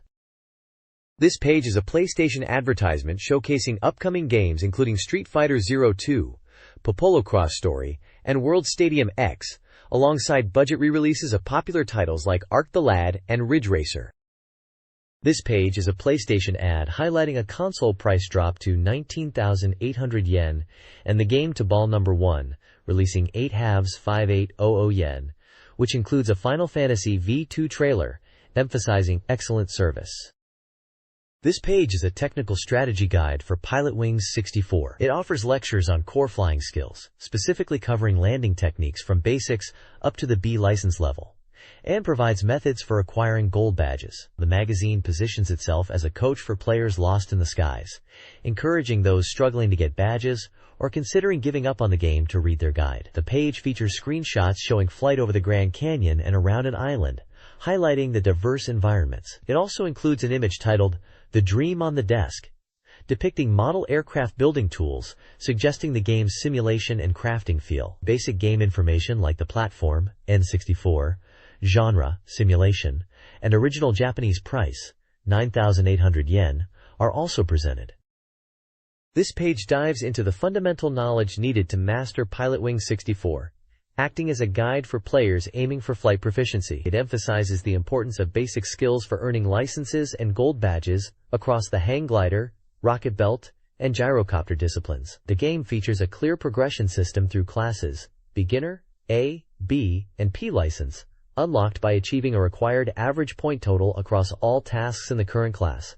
Earning badges also signifies mastery and opens the path to higher classes for specific machines. The page also breaks down the essential screen information, detailing the time, speed, radar, and altitude gauges you'll rely on during flight. Understanding these displays is crucial for success. Furthermore, it introduces the 6 playable characters, explaining that they aren't just cosmetic choices, but have distinct handling characteristics that vary depending on which of the 3 aircraft they pilot. Choosing a character and machine type wisely, while being mindful of these operational nuances, is key to mastering each task. Finally, the guide provides examples of specific task information, like recommended routes and data points for objectives, and explains how to interpret the detailed strategy pages that follow. It's all about building a solid foundation before taking to the skies in earnest.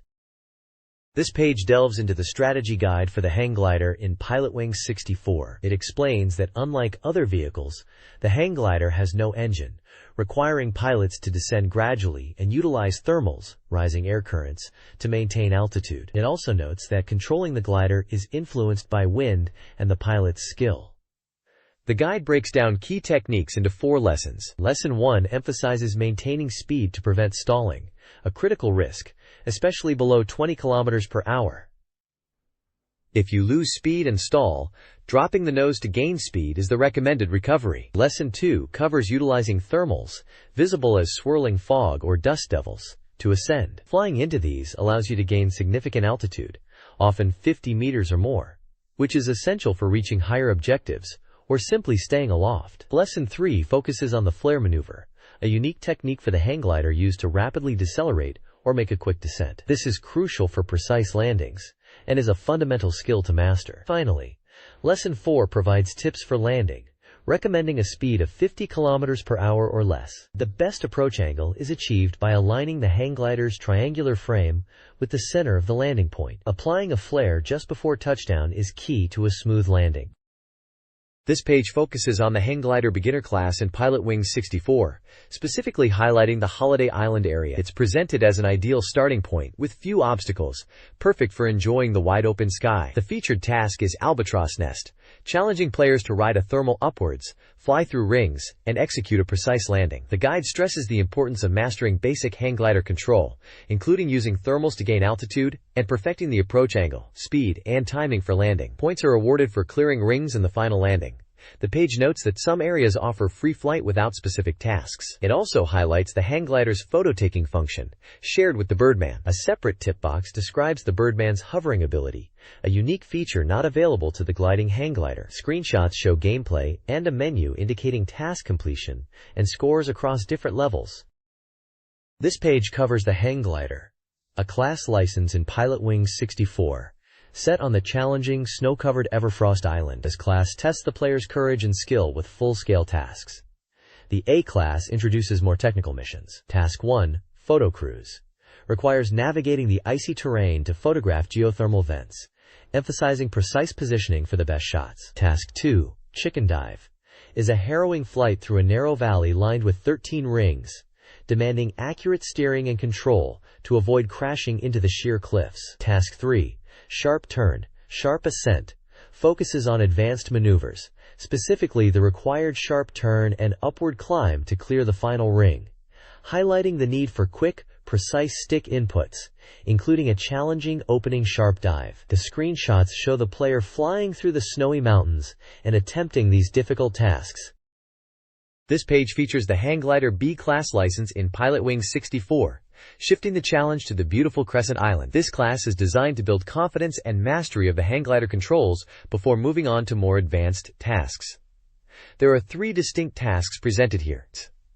Task 1, Velocity Square, requires players to start at a designated point and utilize naturally occurring thermals above the sea to gain altitude, aiming to reach 400 meters before gliding to a specific land point. The page includes a map showing the thermal locations to aid in planning. Task 2 is Photo Cruise 2, where the goal is to photograph a whale circling within an artificial pond while carefully navigating around a hotel structure. This task emphasizes precise low-altitude control and framing the shot correctly, noting that the whale follows a set path. Finally, Task 3, Seagull Wing, challenges players with a race against time to land at a specific point after crossing a mountain peak. The page even provides an editor-recommended flight path that suggests using a particular thermal and managing speed and altitude for a successful landing within the 3-minute time limit. The tasks on Crescent Island introduce diverse objectives beyond simple landing challenges, requiring a good understanding of thermal use, navigation, and photography skills. This page is a strategy guide specifically for the rocket belt in Pilotwings 64. It covers fundamental controls and techniques necessary for mastering this unique flight vehicle. The guide explains how to perform key maneuvers such as hovering, maintaining stability, and controlling your descent. It also highlights the importance of monitoring fuel levels, warning that hovering for too long can quickly deplete your supply. A significant portion of the guide focuses on camera control and view switching, demonstrating different perspectives needed for navigation and confirming your position relative to targets and the ground. It emphasizes using the L and R triggers to instantly switch between views, particularly noting that the top-down view, activated with the L trigger, is essential for precise landings. Screenshots throughout the page illustrate the character performing these actions, showing hovering above targets, different camera angles, and controlled descents using weak jet thrust for soft landings. This page continues the guide for Pilotwings 64, focusing on mastering the rocket belt, particularly for beginner tasks on Holiday Island. It details key maneuvers like hovering, making sudden turns after landing, and flying directly at targets, stressing the importance of careful control and fuel management. The page includes screenshots illustrating these actions and a map showing a basic landing task within the theme park area.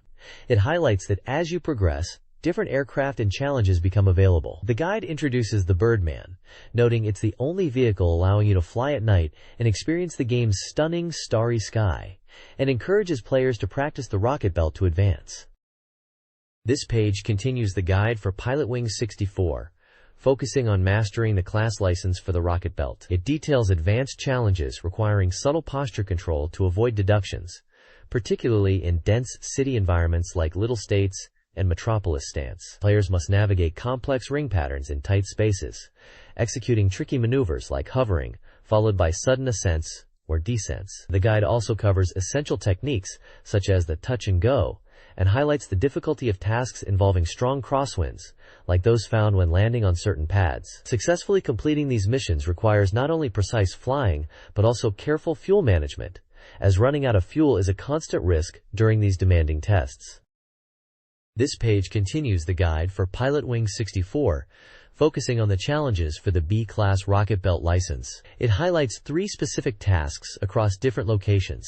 Everfrost Island's challenge, titled Balloon Balloon, emphasizes speed and timing as key factors, requiring players to pop balloons scattered by wind. Jingle Island presents the 10-dizing ring task, which involves navigating a series of rings that appear based on timing, with a map showing a suggested route. Finally, the Ironhead task takes place over the sea, challenging players to hit a giant bouncing ball into a goal, requiring precise timing and positioning. The guide provides tips and visuals for each challenge, stressing the importance of mastering timing and control for success in these B-class missions. This page provides a strategic guide for the gyrocopter in Pilotwings 64, a vehicle known for its unique handling characteristics where precise throttle control is key. The guide breaks down mastering the gyrocopter into 4 essential lessons. Lesson 1 emphasizes the critical importance of constantly checking your instruments, speed, fuel, altitude, and the radar, to maintain awareness of your position and track objectives. Lesson 2 focuses on controlling your altitude, explaining how increasing throttle leads to ascent and decreasing it causes descent. It highlights that rapid altitude changes demand careful timing. Lesson 3 guides players through the shooting missions, advising a direct approach to the target, while managing the aircraft's stability for accurate missile firing. Finally, Lesson 4 covers landing technique, stressing that an approach speed below 120 km per hour, ideally closer to 100 km per hour, is vital for a successful touchdown, recommending visual confirmation of the runway after using the radar. The page features various screenshots illustrating the instruments, flight maneuvers, shooting targets, and landing sequences to help players visualize these techniques. This page features a guide for the gyrocopter beginner class in Pilotwings 64, primarily focusing on Holiday Island. It highlights the exciting sense of speed achievable with the gyrocopter, even at low altitudes. The first task involves navigating the novice rings, a straightforward challenge on the extended runway where you just need to fly straight after takeoff to clear the 3 rings. While the time limit is generous, the actual task takes less than 30 seconds, making it an easy start. After clearing the rings and landing, the focus shifts to practicing a crucial maneuver, a large 180-degree left turn, reinforcing basic control skills. The page also points out hidden secrets on Holiday Island. One notable hidden event involves the Mt. Rushmore-style rock carving. Shooting the face on the left, which resembles Mario, with a missile will trigger a surprising transformation, revealing the face of Wario. The guide also reminds players that unlike the rocket belt, the gyrocopter has limited fuel and requires refueling at designated gas stations, such as the one near the little statue. You'll need to approach carefully and reduce speed to refuel. The screenshots illustrate the flight objectives, the ring challenges, and the exciting transformation of the rock carving. This page details the gyrocopter's A-Class license test on Crescent Island in Pilotwings 64. The A-Class theme is Engine Full Throttle, Sudden Ascent, suggesting a focus on speed and vertical movement. The guide emphasizes the gyrocopter's ability to handle steep slopes and dense jungles, while also noting that flying low along the coast is relatively easy. The tasks aren't overly difficult, but require focus. There are 2 main tasks for this license. The first is the Sky Maneuver, which involves navigating a course of 15 rings within a time limit of 2 minutes and 45 seconds. Hitting all rings is crucial, as missing them incurs time penalties. The guide specifically points out the route between rings 6 and 7 as a key section to master. The data table shows the diameter of each ring and the runway length. The second task is Strike Ace, which is the first missile firing challenge for the gyrocopter. You need to destroy 3 targets. The difficulty is low because the targets reappear quickly, allowing multiple attempts if you miss. The key to success is accurate aiming. The trick is to line up the target directly in front of the gyrocopter, on the extension of the rotor axis, and then use the Z trigger to bring up the scope and fire. Missiles are launched the moment the Z trigger is released. Screenshots illustrate the ring courses, the targets, and the missile aiming scope. The Pilotwings 64 gyrocopter B-class license test on Little Stetsy Island involves 3 tasks. Task 1, Great Continental Crossing, requires navigating a timed ring course, emphasizing agility and accurate aiming. Task 2, Metal Horizon, focuses on wind's impact on the gyrocopter, especially when using missiles. Task 3, Hawk Attack, is the hardest, demanding the destruction of 10 missiles and the Mecha Hawk within 2 minutes and 30 seconds, using a low and slow, rapid-fire missile strategy. Maps and screenshots illustrate the courses and gameplay. This page showcases Jikyu Powerful Pro Yakyu 96 Kaimakuban, or Powerful Pro Baseball 96 Opening Edition, for the Super Famicom. This anticipated entry in the popular baseball series focuses on significant updates to player data, reflecting the 1996 season, and the introduction of a new scenario mode. The page features the series' iconic character and multiple screenshots demonstrating the classic gameplay from various camera angles, including batting, pitching, and fielding views. The basic controls remain familiar to fans of the previous title, ensuring a smooth transition for returning players. The game promises the series' signature lively commentary and realistic baseball action, updated with the latest team rosters and player abilities. It's highlighted as the latest and most anticipated power-up for the series. This page dives into the new scenario mode in powerful Pro Baseball 96 Opening Edition. This mode lets you replay famous moments from the 1996 real-life baseball season, challenging you to change history or recreate the outcome. There are 12 scenarios in total, each based on an actual game situation, like a crucial inning, a tie game late on, or needing a walk-off hit. The page displays screenshots detailing several of these scenarios, showing the date, teams involved, like Giants vs. Hanshin or Oryx vs. Kintetsu, the difficulty level indicated by stars, and a brief description of the game situation you're thrown into. For instance, one scenario puts you in the bottom of the ninth, down by a run with runners on base, needing a comeback win, while the overall difficulty of the scenarios is described as relatively low, designed to be accessible. There are certainly some tricky ones mixed in, particularly the ones with higher star ratings. Clearing all 12 scenarios is the ultimate goal for fans looking for a unique challenge beyond the standard season play. It's a fantastic way to experience key moments from the season and test your skills under pressure. This page delves into the diverse game modes available in powerful Pro Baseball 96 Opening Edition, emphasizing that there's no shortage of ways to play, just like the previous installment. It highlights several modes, including Camp Mode for beginners to practice batting, pitching, and defense, Pennant Mode for playing a full league season, and League Match Mode for a shorter, customizable league experience, including original teams. A major focus is Success Mode, the player development mode where you start on the second team and train to reach the first team. Screenshots show training results and random events, like homesickness or injuries. The page warns that hard training increases the injury rate, showing a serious injury event that takes a player out for weeks. The importance of factors like brain power rating is also touched upon. Finally, the Arrange mode allows players to create original teams using the players they developed in Success mode. These custom teams can be shared via a password system, which is also explained with a screenshot of the registration screen.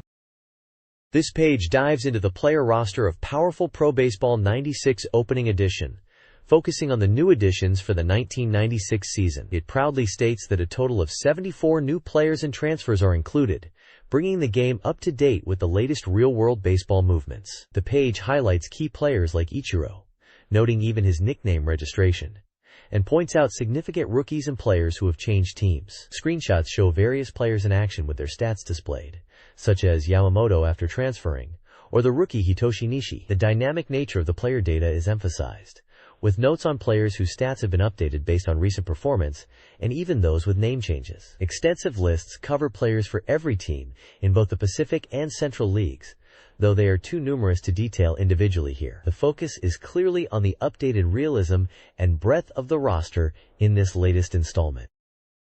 This page unveils the latest entry in the series, Mystery Dungeon, Shirin the Wanderer, Monster of Moonlight Village, coming to Game Boy. The article announces the game is nearing completion and will delve into its systems and provide gameplay impressions. Key features highlighted include the ability to select difficulty from easy to difficult at the start, catering to both newcomers and veterans. Screenshots showcase the game's visuals on the GB, alongside comparisons to the SFC version, and introduce new animal companions like Pochi, who might be even more useful than human allies. The article encourages players who may have finished the SFC game to prepare for the new challenge on GB. Technical details note it supports 13 colors, is a role-playing game, is 4 meters, and supports up to 3 save backups. It was planned for release in late July at 3,900 yen. This page continues the coverage of Mystery Dungeon, Shirin the Wanderer, Monster of Moonlight Village on the Game Boy, detailing its systems and gameplay. The article highlights the complete port quality, praising the game's playability despite the GEB's limitations. It breaks down the control system, noting adjustments made for the GB buttons while maintaining core actions like diagonal movement, changing direction, and item management. Screenshots illustrate the dungeon exploration, map display, viewed by switching screens, and various on-screen elements like HP and status. The graphics section discusses the visuals, confirming that monsters from the Super Famicom version are easily recognizable, and that using a Super Game Boy results in varied wall and floor colors per floor. Screen effects for item use and traps are described as being on par with, or even flashier than, the SFC version. The sound is noted to be largely based on the SFC version, including the familiar BGM and the satisfying level-up sound, with added detail like weapon swing sounds changing based on the weapon type. The reviewer, a seasoned player of the SFC version, starts on easy difficulty and shares early impressions, including the mandatory event before entering the dungeon. Overall, the page conveys a positive impression of the GB port, emphasizing its faithfulness and solid gameplay experience. This page continues the play diary for Mystery Dungeon. Shirin the Wanderer, Monster of Moonlight Village on Game Boy, explaining core systems and features. The turn-based combat is illustrated, showing how both Shirin and monsters act in sequence. Unexpected dungeon events are highlighted, like stairs appearing reversed. The article details item acquisition, noting items can be found or bought in shops, and mentions the inventory limit. It covers specific dungeon finds like monster eggs and grass, explaining their uses. The introduction of animal companions with unique abilities is a key point, mentioning Pochi and others, with more possible companions than the SFC version. Inventory management is shown through menu screenshots. The play diary chronicles the reviewer's journey, finding powerful gear like a Katana +2, facing strong enemies, and discussing tactical elements like shield effectiveness. The page reinforces the faithful port quality with new GB-specific additions. This page continues the in-depth look at Shirin the Wanderer GB, Monster of Moonlight Village, highlighting several new additions and features. The article immediately points out the early appearance of the synthesis pod, a key item allowing players to combine weapons and shields, which is available right from the start in this version. The page details several interesting items, including rings that drastically affect the player's hunger level, a powerful new shield with special effects called the 100 Ogre Shields, and the useful high jump grass, which acts as an emergency escape teleport. New monsters are introduced, such as the pufferfish that specifically reduces your fullness, and other creatures appearing early in the dungeon. The Scroll of Withdrawal is showcased as a valuable item that lets you escape the dungeon and keep your inventory, offering a safer but perhaps extravagant retreat. The article also covers interactive events within the dungeon and the village, including an escort mission on the 10th floor, where you must protect a young boy named Nagi from monsters. Village scenes hint at character interactions and puzzling dialogue, like a conversation with Kiyaki-chan that leaves the reviewer wondering. The page concludes by indicating the coverage will continue.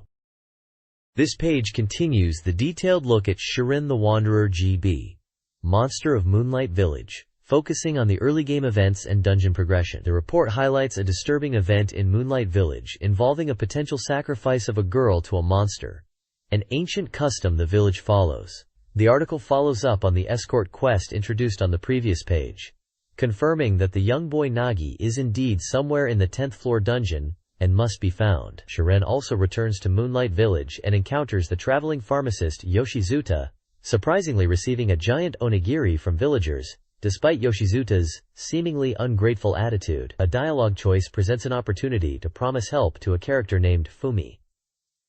A key event covered is the reunion with Koppa, who is found trapped at the bottom of a well. After being rescued, Koppa gains the ability to translate animal languages for Shirin, a valuable new skill. The report then details a challenging encounter with multiple strong gather monsters appearing together, proving very difficult even for experienced players. However, the page also offers a tip for quick leveling around the 7th floor, by using Yaji battle carts to defeat groups of monsters for massive experience gains. Item types like staves and pots are briefly listed as essential tools for navigating dangerous situations. The reviewer notes that panicking during tough fights can be fatal. This page presents Phase Problems, a series of quiz-style challenges for Shirin the Wanderer GB, adapting puzzles from the Super Famicom version. The challenges use diagrams to depict dungeon situations with Shirin, monsters, and items, asking the player how to proceed. Example problems include dealing with specific monster lineups like Minotauros and Ironhead, navigating rooms with traps and items like eye-drop herbs and location-swap staves, and using items effectively against monster types like battle carts. Difficulty ratings are shown for each question. The bottom of the page previews late-game story events in Moonlight Village, hinting at discovering the village's secret. an event that occurs when Shiren sleeps at the inn and wakes up at night, leading to a new journey that involves meeting the Elder. This page introduces Umi no Nushitsuri 2, Legendary Fishing 2, C Edition, for the Super Famicom, a sequel that combines RPG elements with fishing simulation, now set in the ocean. The game features a family of 4 characters, each with their own fishing goals and personalities. Father Katsuhiro, 34, challenges famous fishermen. Mother Yoshi, 32, fishes for the family's health. Son Takeshi, 9, aims to catch large fish. And daughter Sayuri, 5, simply enjoys being there. Gameplay includes exploring towns, visiting shops for fishing gear, managing stats like stamina and money, and, of course, fishing. The fishing mechanics involve tracking fish shadows and using appropriate bait and tackle, with success depending on the chosen equipment. The game expands on the previous installment with a wider variety of fish and fishing styles, including trolling, and adds features like night fishing. Players earn money by selling their catches to buy better gear. A notable feature is a cameo appearance by the protagonist of the previous game, Kawa no Nushitsuri. The game was scheduled for release on July 19th for 7,800 yen. The next page continues the deep dive into Legendary Fishing 2, C Edition, introducing 2 more members of the fishing family, Mari and Ichiru. 12-year-old Mari is on a quest to find the legendary manbu she read about in a book, which is confirmed here to be the Nushi itself, measuring a massive 301 centimeters. Her younger brother, 9-year-old Ichiru, is aiming to catch a colossal 4-meter black marlin. The page then details the incredible variety of fishing gear available in the game. We see extensive lists covering different types of rods, reels, fishing line with varying strengths, a wide assortment of weights tailored for different fishing styles, numerous rig setups, various baskets and bishi, and a huge selection of floats and hooks. Critically, the game features a vast array of bait types, from natural options like worms, shrimp, crabs, shellfish, and small fish, to artificial baits. Gameplay tips are also revealed. Talking to other fishermen in the game can provide valuable knowledge about different rigs. A neat feature is the ability to release young fish you catch, allowing them to grow bigger for a later encounter. You'll even hear a different sound when a large fish is on the line compared to a smaller one, giving you a crucial heads-up during the fight. Screenshots showcase fishing action and UI elements, like tracking your catch size. The next page dives deeper into the world of Legendary Fishing 2, C Edition, detailing the game's various fishing stages and gameplay mechanics. The game features 7 unique stages, each with different environments and fish to catch, represented by map screenshots. Iwa, Rocky Shore; Sunahama, Sandy Beach; Buhate, Breakwater; Rito, Isolated Island; Geiyu, Open Sea; Okishima, Offshore Island; and Engen, Coastline. The text describes specific features of some stages, like the rocky shore being inaccessible without proper gear, or the breakwater being home to a family. The offshore island stage is noted for larger fish requiring specific equipment, while the coastline is the site of the squid fishing tournament. 2 primary fishing methods are highlighted: lure fishing and float fishing. Lure fishing involves attracting fish by moving the lure underwater, requiring player input to simulate live bait. Float fishing is the classic method where you watch the float and reel in when it sinks. The page also introduces competitive and combat elements. Players can participate in fishing tournaments against rivals, where catch size determines rankings displayed on a leaderboard.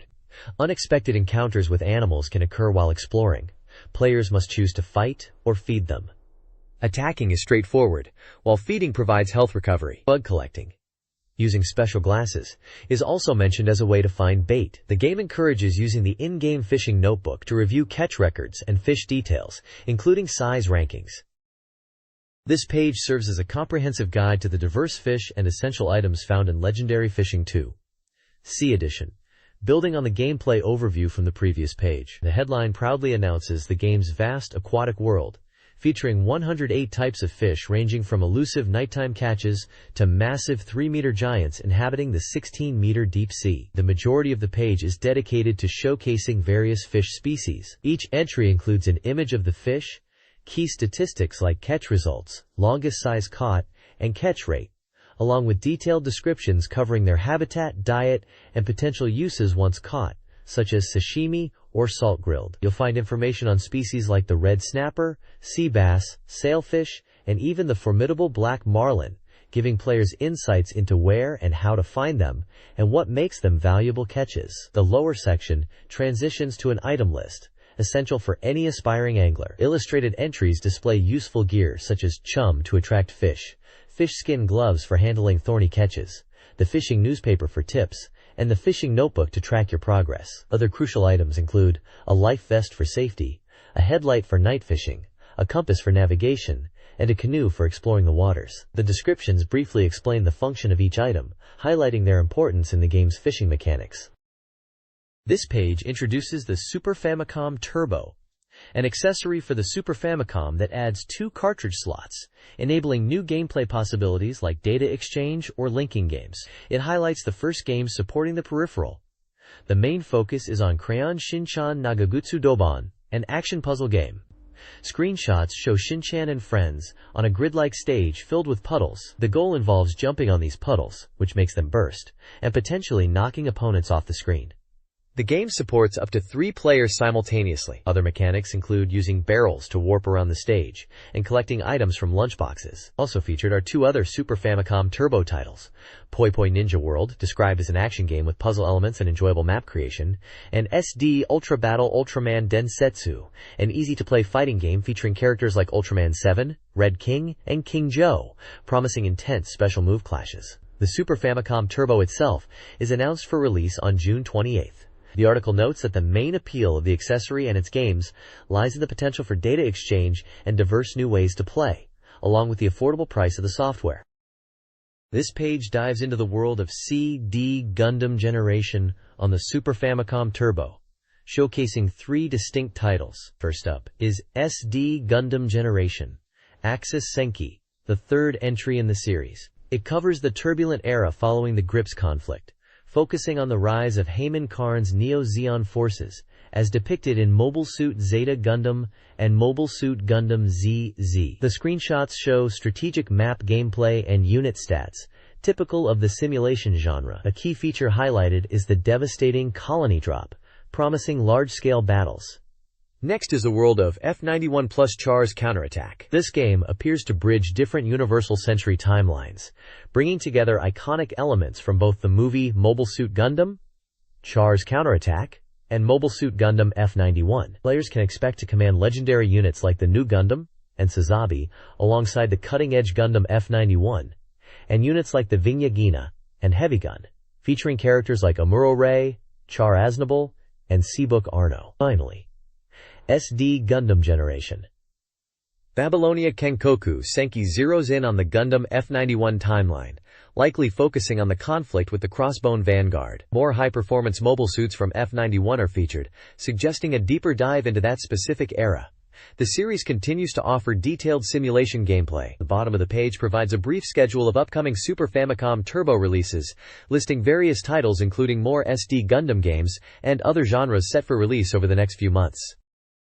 This page is the RPG Freak Fanpage Mania section, featuring reader submissions. Titled Postcard Mania Garden, it's a gallery of fan art and messages from readers, with a focus on RPGs. One prominent theme is outfit swap, where fans have redrawn characters in different clothes. There's artwork depicting characters that resemble those from popular RPGs of the time, including what looks like Deedlit from Record of Lodoss War. Readers share comments and questions alongside their drawings, discussing their favorite games, characters, and experiences. The page also highlights that this reader corner still needs a name, inviting submissions from readers to find the perfect title. Below the art, various reader messages cover topics such as game preferences, character designs, and general thoughts on RPGs. At the bottom, there's a specific fan art submission and comment related to Dragon Quest II, requesting more content about the game. Overall, it's a vibrant look at the Japanese RPG fandom through the lens of fan contributions. This page is the Maniac Art Gallery, a social space for fans to share their game-related artwork and thoughts. It features reader submissions with drawings and comments on various RPGs. Artwork depicts characters and scenes from games such as Little Master, Hebel, and Papun, Karura, Tales of Phantasia, Star Ocean, Oni 2i, Chaos Seed, Zeal 2, Romancing Saga, Terranigma, Chrono Trigger, and the seemingly fictional Elm and Kamikaze Kingdom. Fans express excitement for upcoming games like Chaos Seed and anticipate features like the number of companions in Star Ocean. There are humorous observations in 4-panel manga, including gags about Chrono Trigger characters like Aphyla and Chrono, and observations on Terranigma's Barbara and Tales of Phantasia's Jade. Readers comment on art style, color usage, and character designs, with one fan finding a character's double chin and belly endearing. The page also includes a section for submitting mail and artwork to the Famimaga 64 editorial department's RPG Maniac Corner, outlining submission deadlines and topics for future issues, like decisive pose and water. This page introduces the Super Technique section, starting with the Super Famicom RPG Treasure of the Rudras. This is presented as the first installment of a new reel series. The guide details a specific trick, reaching the final chapter using a different party. The technique involves loading a save file from the current Temple of Belzandi and selecting either Cyan or Surlant's chapter save data. Following a specific sequence of actions, including visiting the Kaiken Bifrost, south of the village of the underworld, and talking to the character kid, you can apparently use the party from Sion's chapter to challenge the boss in the Temple of Belzandi. Screenshots show the save point selection, the party status screen, listing Xian, Surlant, Ryza, and Dune, the location, Kaiken Bifrost, at a battle with a boss named Chaos Ain.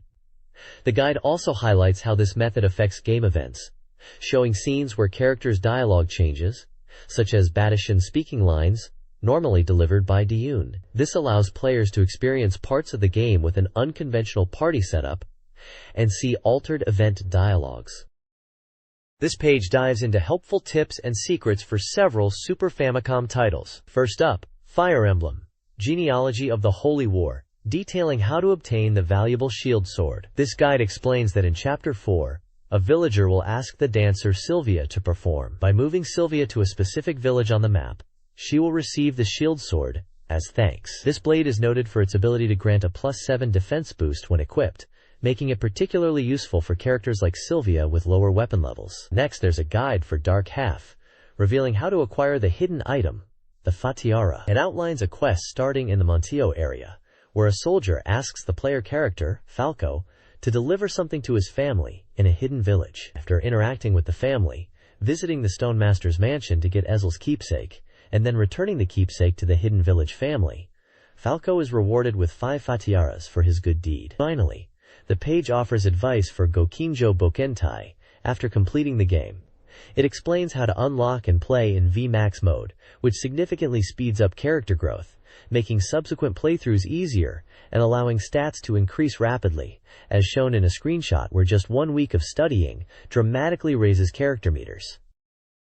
This page features reader-submitted tips and tricks for Super Famicom games, including the King of Fighters 95 and Fire Emblem, Genealogy of the Holy War. For the King of Fighters 95, a reader shares a technique to ensure a super special move connects after hitting with a weak special move, potentially allowing it to combo even if the opponent is hit mid-animation. Another tip reveals how to make the computer fight itself. By pressing the B button while selecting Single Versus or Team Versus on the game mode screen, you can set up com versus com matches and simply watch the action unfold. Of Fire Emblems, Genealogy of the Holy War, a reader points out that you can win an arena battle and then choose to leave without fighting further. Another section claims that when you exit the castle on the map, the HP of your selected unit and all allied units is fully recovered, offering a way to heal up. This page continues the Super Ultra Tech section, focusing on tips and tricks for Fire Emblem, Genealogy of the Holy War. It details how to level up the thief unit Du efficiently by repeatedly trading money with his lover, Adine. Each transaction provides experience points. The page also highlights a significant event in Chapter 4, where Adine can give the powerful legendary bow, Ufel, to Midir if they are lovers, providing a major power boost for him early in the game. Additionally, a general tip is shared that any items equipped by units who have lovers, excluding weapons, will be inherited by their children. Screenshots illustrate the money trading process, Midir's stats, and the event where Adine gives him the bow. This page features reader-submitted tips and tricks for several different games in the Everyone's Message Board section. For Super Mario RPG, one player notes the difficulty of a specific jump in the Yoshi's Island area. In GQ Powerful Pro Yakyu 3, there's a neat trick shared for creating a super genius player who boasts 10 special abilities, far exceeding the typical 3 to 5. Likely through a specific password or creation method, as shown in the player stats screen. Chaos Seed tips cover accessing the game's sound test from the town of Doubton-Fuku in Scenario 2, after talking to a specific person, revealing the song numbers, allowing you to listen to the in-game music. There's also a note about clearing Scenario 5 quickly while raising the infant. Finally, for Angelique Voice Fantasy, a helpful hint reveals that pressing the L and R buttons simultaneously on the save screen unlocks access to additional save data slots, specifically numbers 6 through 10, a useful feature confirmed by a screenshot showing the expanded save list. This page features super ultra techniques, offering valuable tips for popular games.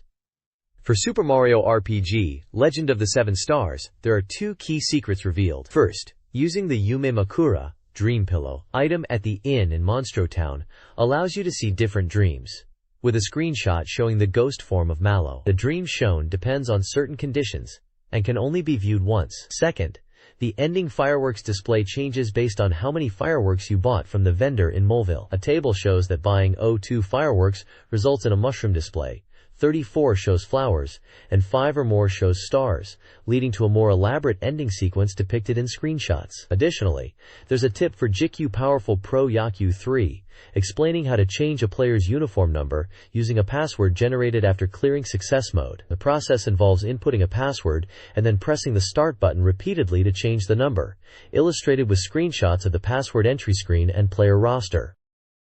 This page features reader-submitted tips under the Everyone's Message Board section, offering unique insights into various games. For Super Mario RPG, Legend of the Seven Stars, a peculiar event is described. If Mario stays too long in the hot spring in the Marshmallow Kingdom after defeating Margarita, he will become dizzy and collapse, recovering all party members' HP in the process. In GQ Powerful Pro Yakyu, a humorous tip mentions a dog might intrude during camp mode fielding practice, causing players to interact with it briefly before returning to the menu. Another tip warns against forfeiting a game by resetting when your team's condition is poor, as this will anger the coach and manager, negatively affecting your evaluation. For Treasure Hunter IG, multiple secrets are shared. Leaving your party idle in towns or dungeons will cause them to strike various poses. Investigating dolls found in shops can yield money. In the desert west of Gorgovina Port, digging in the sand dunes allows the entire party to build a sandcastle together. Finally, for Netu the King of Fighters 95 on Game Boy, a tip highlights techniques and combos that can achieve increased hit counts, allowing skilled players to deal significant damage, potentially reducing an opponent's HP by half with the right timing and command input.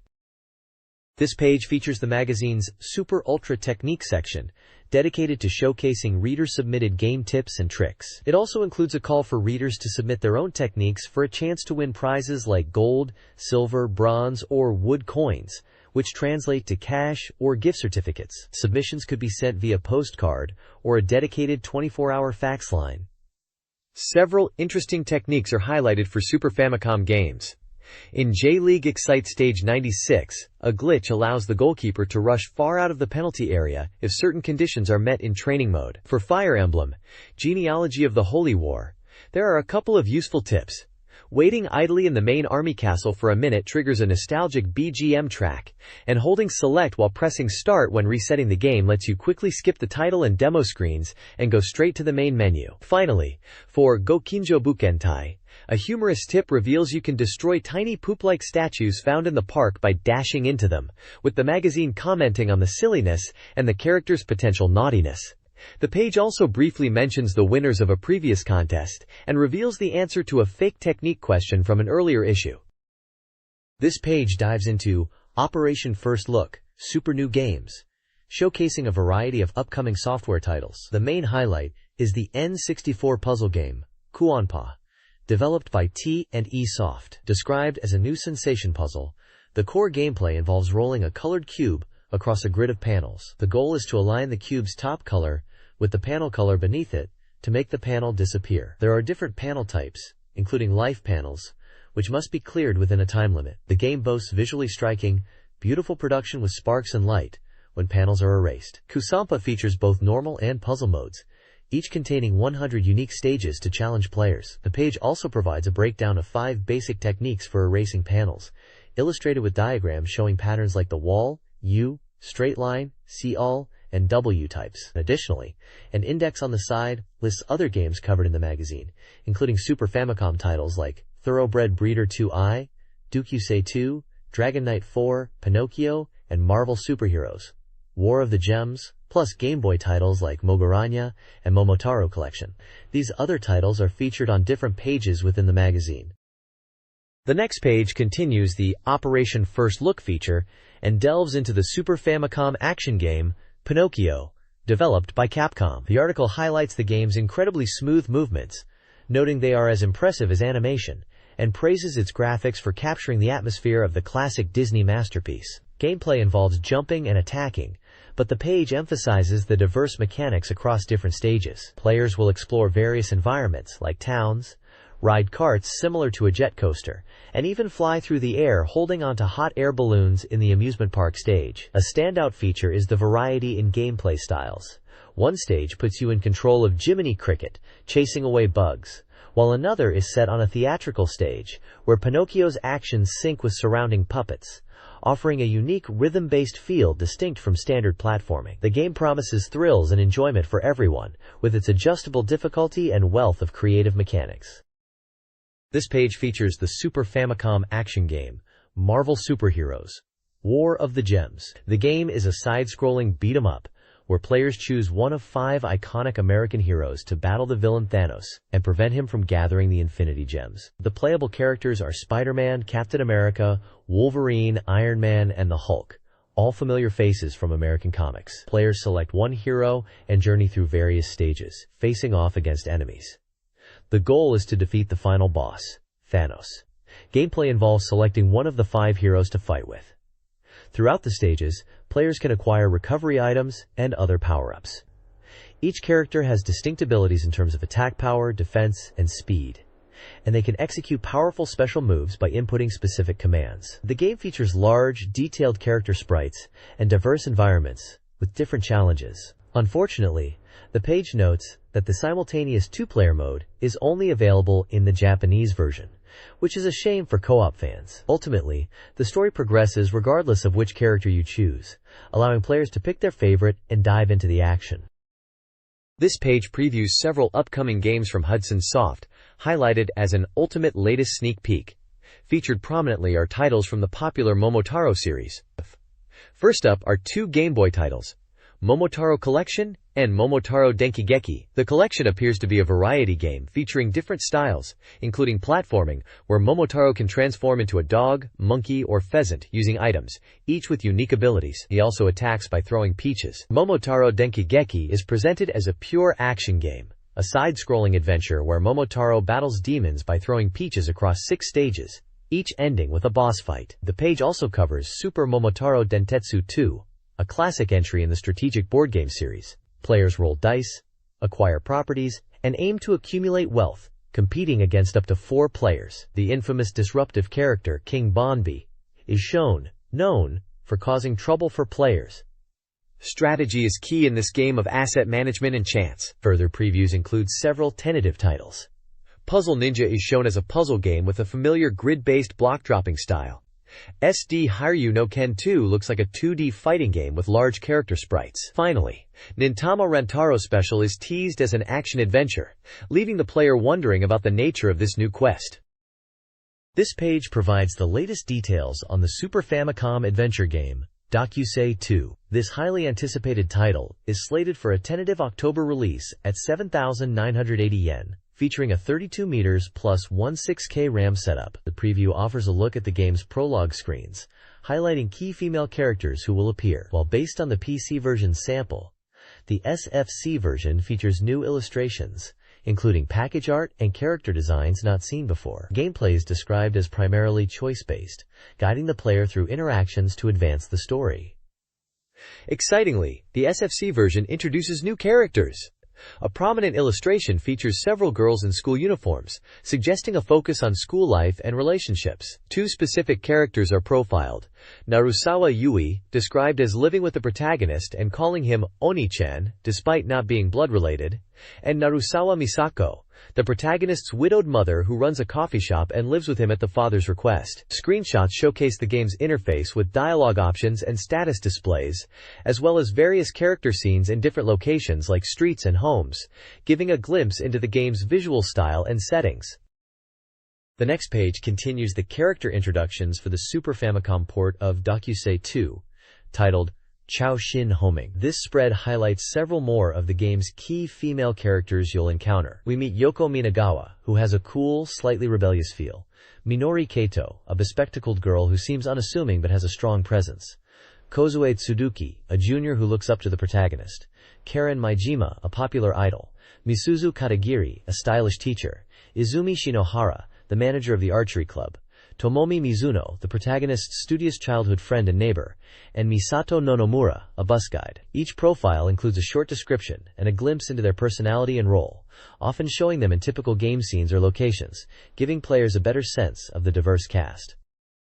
This page features Dragon Knight 4 for the Super Famicom, published by Elf and Banpresto, scheduled for release in October, priced at 7,980 yen, requiring 24 meters plus 6.4 cram. The article details the game's structure, which combines an RPG-like quest mode for exploring towns, gathering information, and advancing the story, with a simulation mode for tactical battles. Screenshots showcase both modes, illustrating the classic RPG perspective for exploration, and a top-down, grid-based view for combat. Key characters are introduced, including the protagonist Kakeru, powerful enemies like the Demon Kings and Luciphon, and allies such as Minax's daughter. The game promises a rich cast of beautiful female characters, both friend and foe, who play significant roles. Various event scenes are highlighted, from Kakeru setting out on his journey, to dramatic moments, like a town being covered in black fog. It emphasizes the visual presentation, and how different characters will aid Kakeru in his quest, while some may hinder him.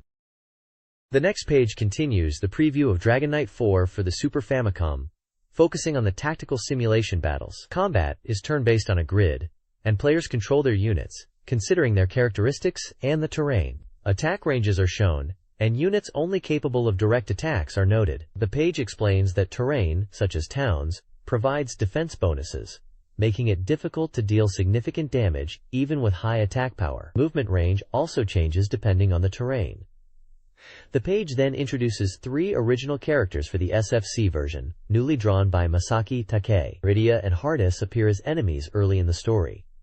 Rydia is a former member of the divine race turned vassal of Luciphon, while Hardis is a dragon knight and ambitious vassal of Luciphon. Wendy is a young, fearless sorceress who uses wind magic and joins the protagonist as a companion later in the adventure. This page is a preview of Thoroughbred Breeder 2i for the Super Famicom, a horse racing simulation game from Hecht. A major highlight is the ability to participate in approximately 530 overseas races, offering a vast new challenge. The game features detailed horse stats, investment options for your farm, and strategic racing. The party mode has been significantly enhanced, allowing up to 8 players to compete and design their own races with a larger number of horses. You can also use a password system for your bred horses. The preset races are famous ones, and both the overseas horses and computer-controlled horses are described as tough competitors. This page offers a sneak peek at Mole Mania, an action puzzle game for the Game Boy. The preview highlights the unique gameplay, which involves navigating seamlessly between underground tunnels and the surface world by digging holes. Players will need to master actions like pushing and pulling blocks, and throwing objects to solve puzzles in progress. The article covers basic mechanics and introduces the bosses from the first 3 levels: the Radiant Sands, the pugilist Kangarushi, the persistent miner Jinbei, and the formidable Fundoon. It also gives a glimpse into their unique attack patterns. Mole Mania is an action-packed puzzle adventure from Nintendo, scheduled for release on July 21st. This page presents a comprehensive release calendar for upcoming games across multiple platforms. It's a treasure trove for gamers looking forward to new titles. The calendar is divided by console, featuring anticipated games for the Sega Saturn, Nintendo 64, Super Famicom, and Game Boy. For the Saturn, there's a long list including popular titles like Harvest Moon, Street Fighter Alpha 2, Marvel Superheroes, and SD Gundam Generation series, alongside various pachinko games and anime adaptations like Sailor Moon Sailor Stars.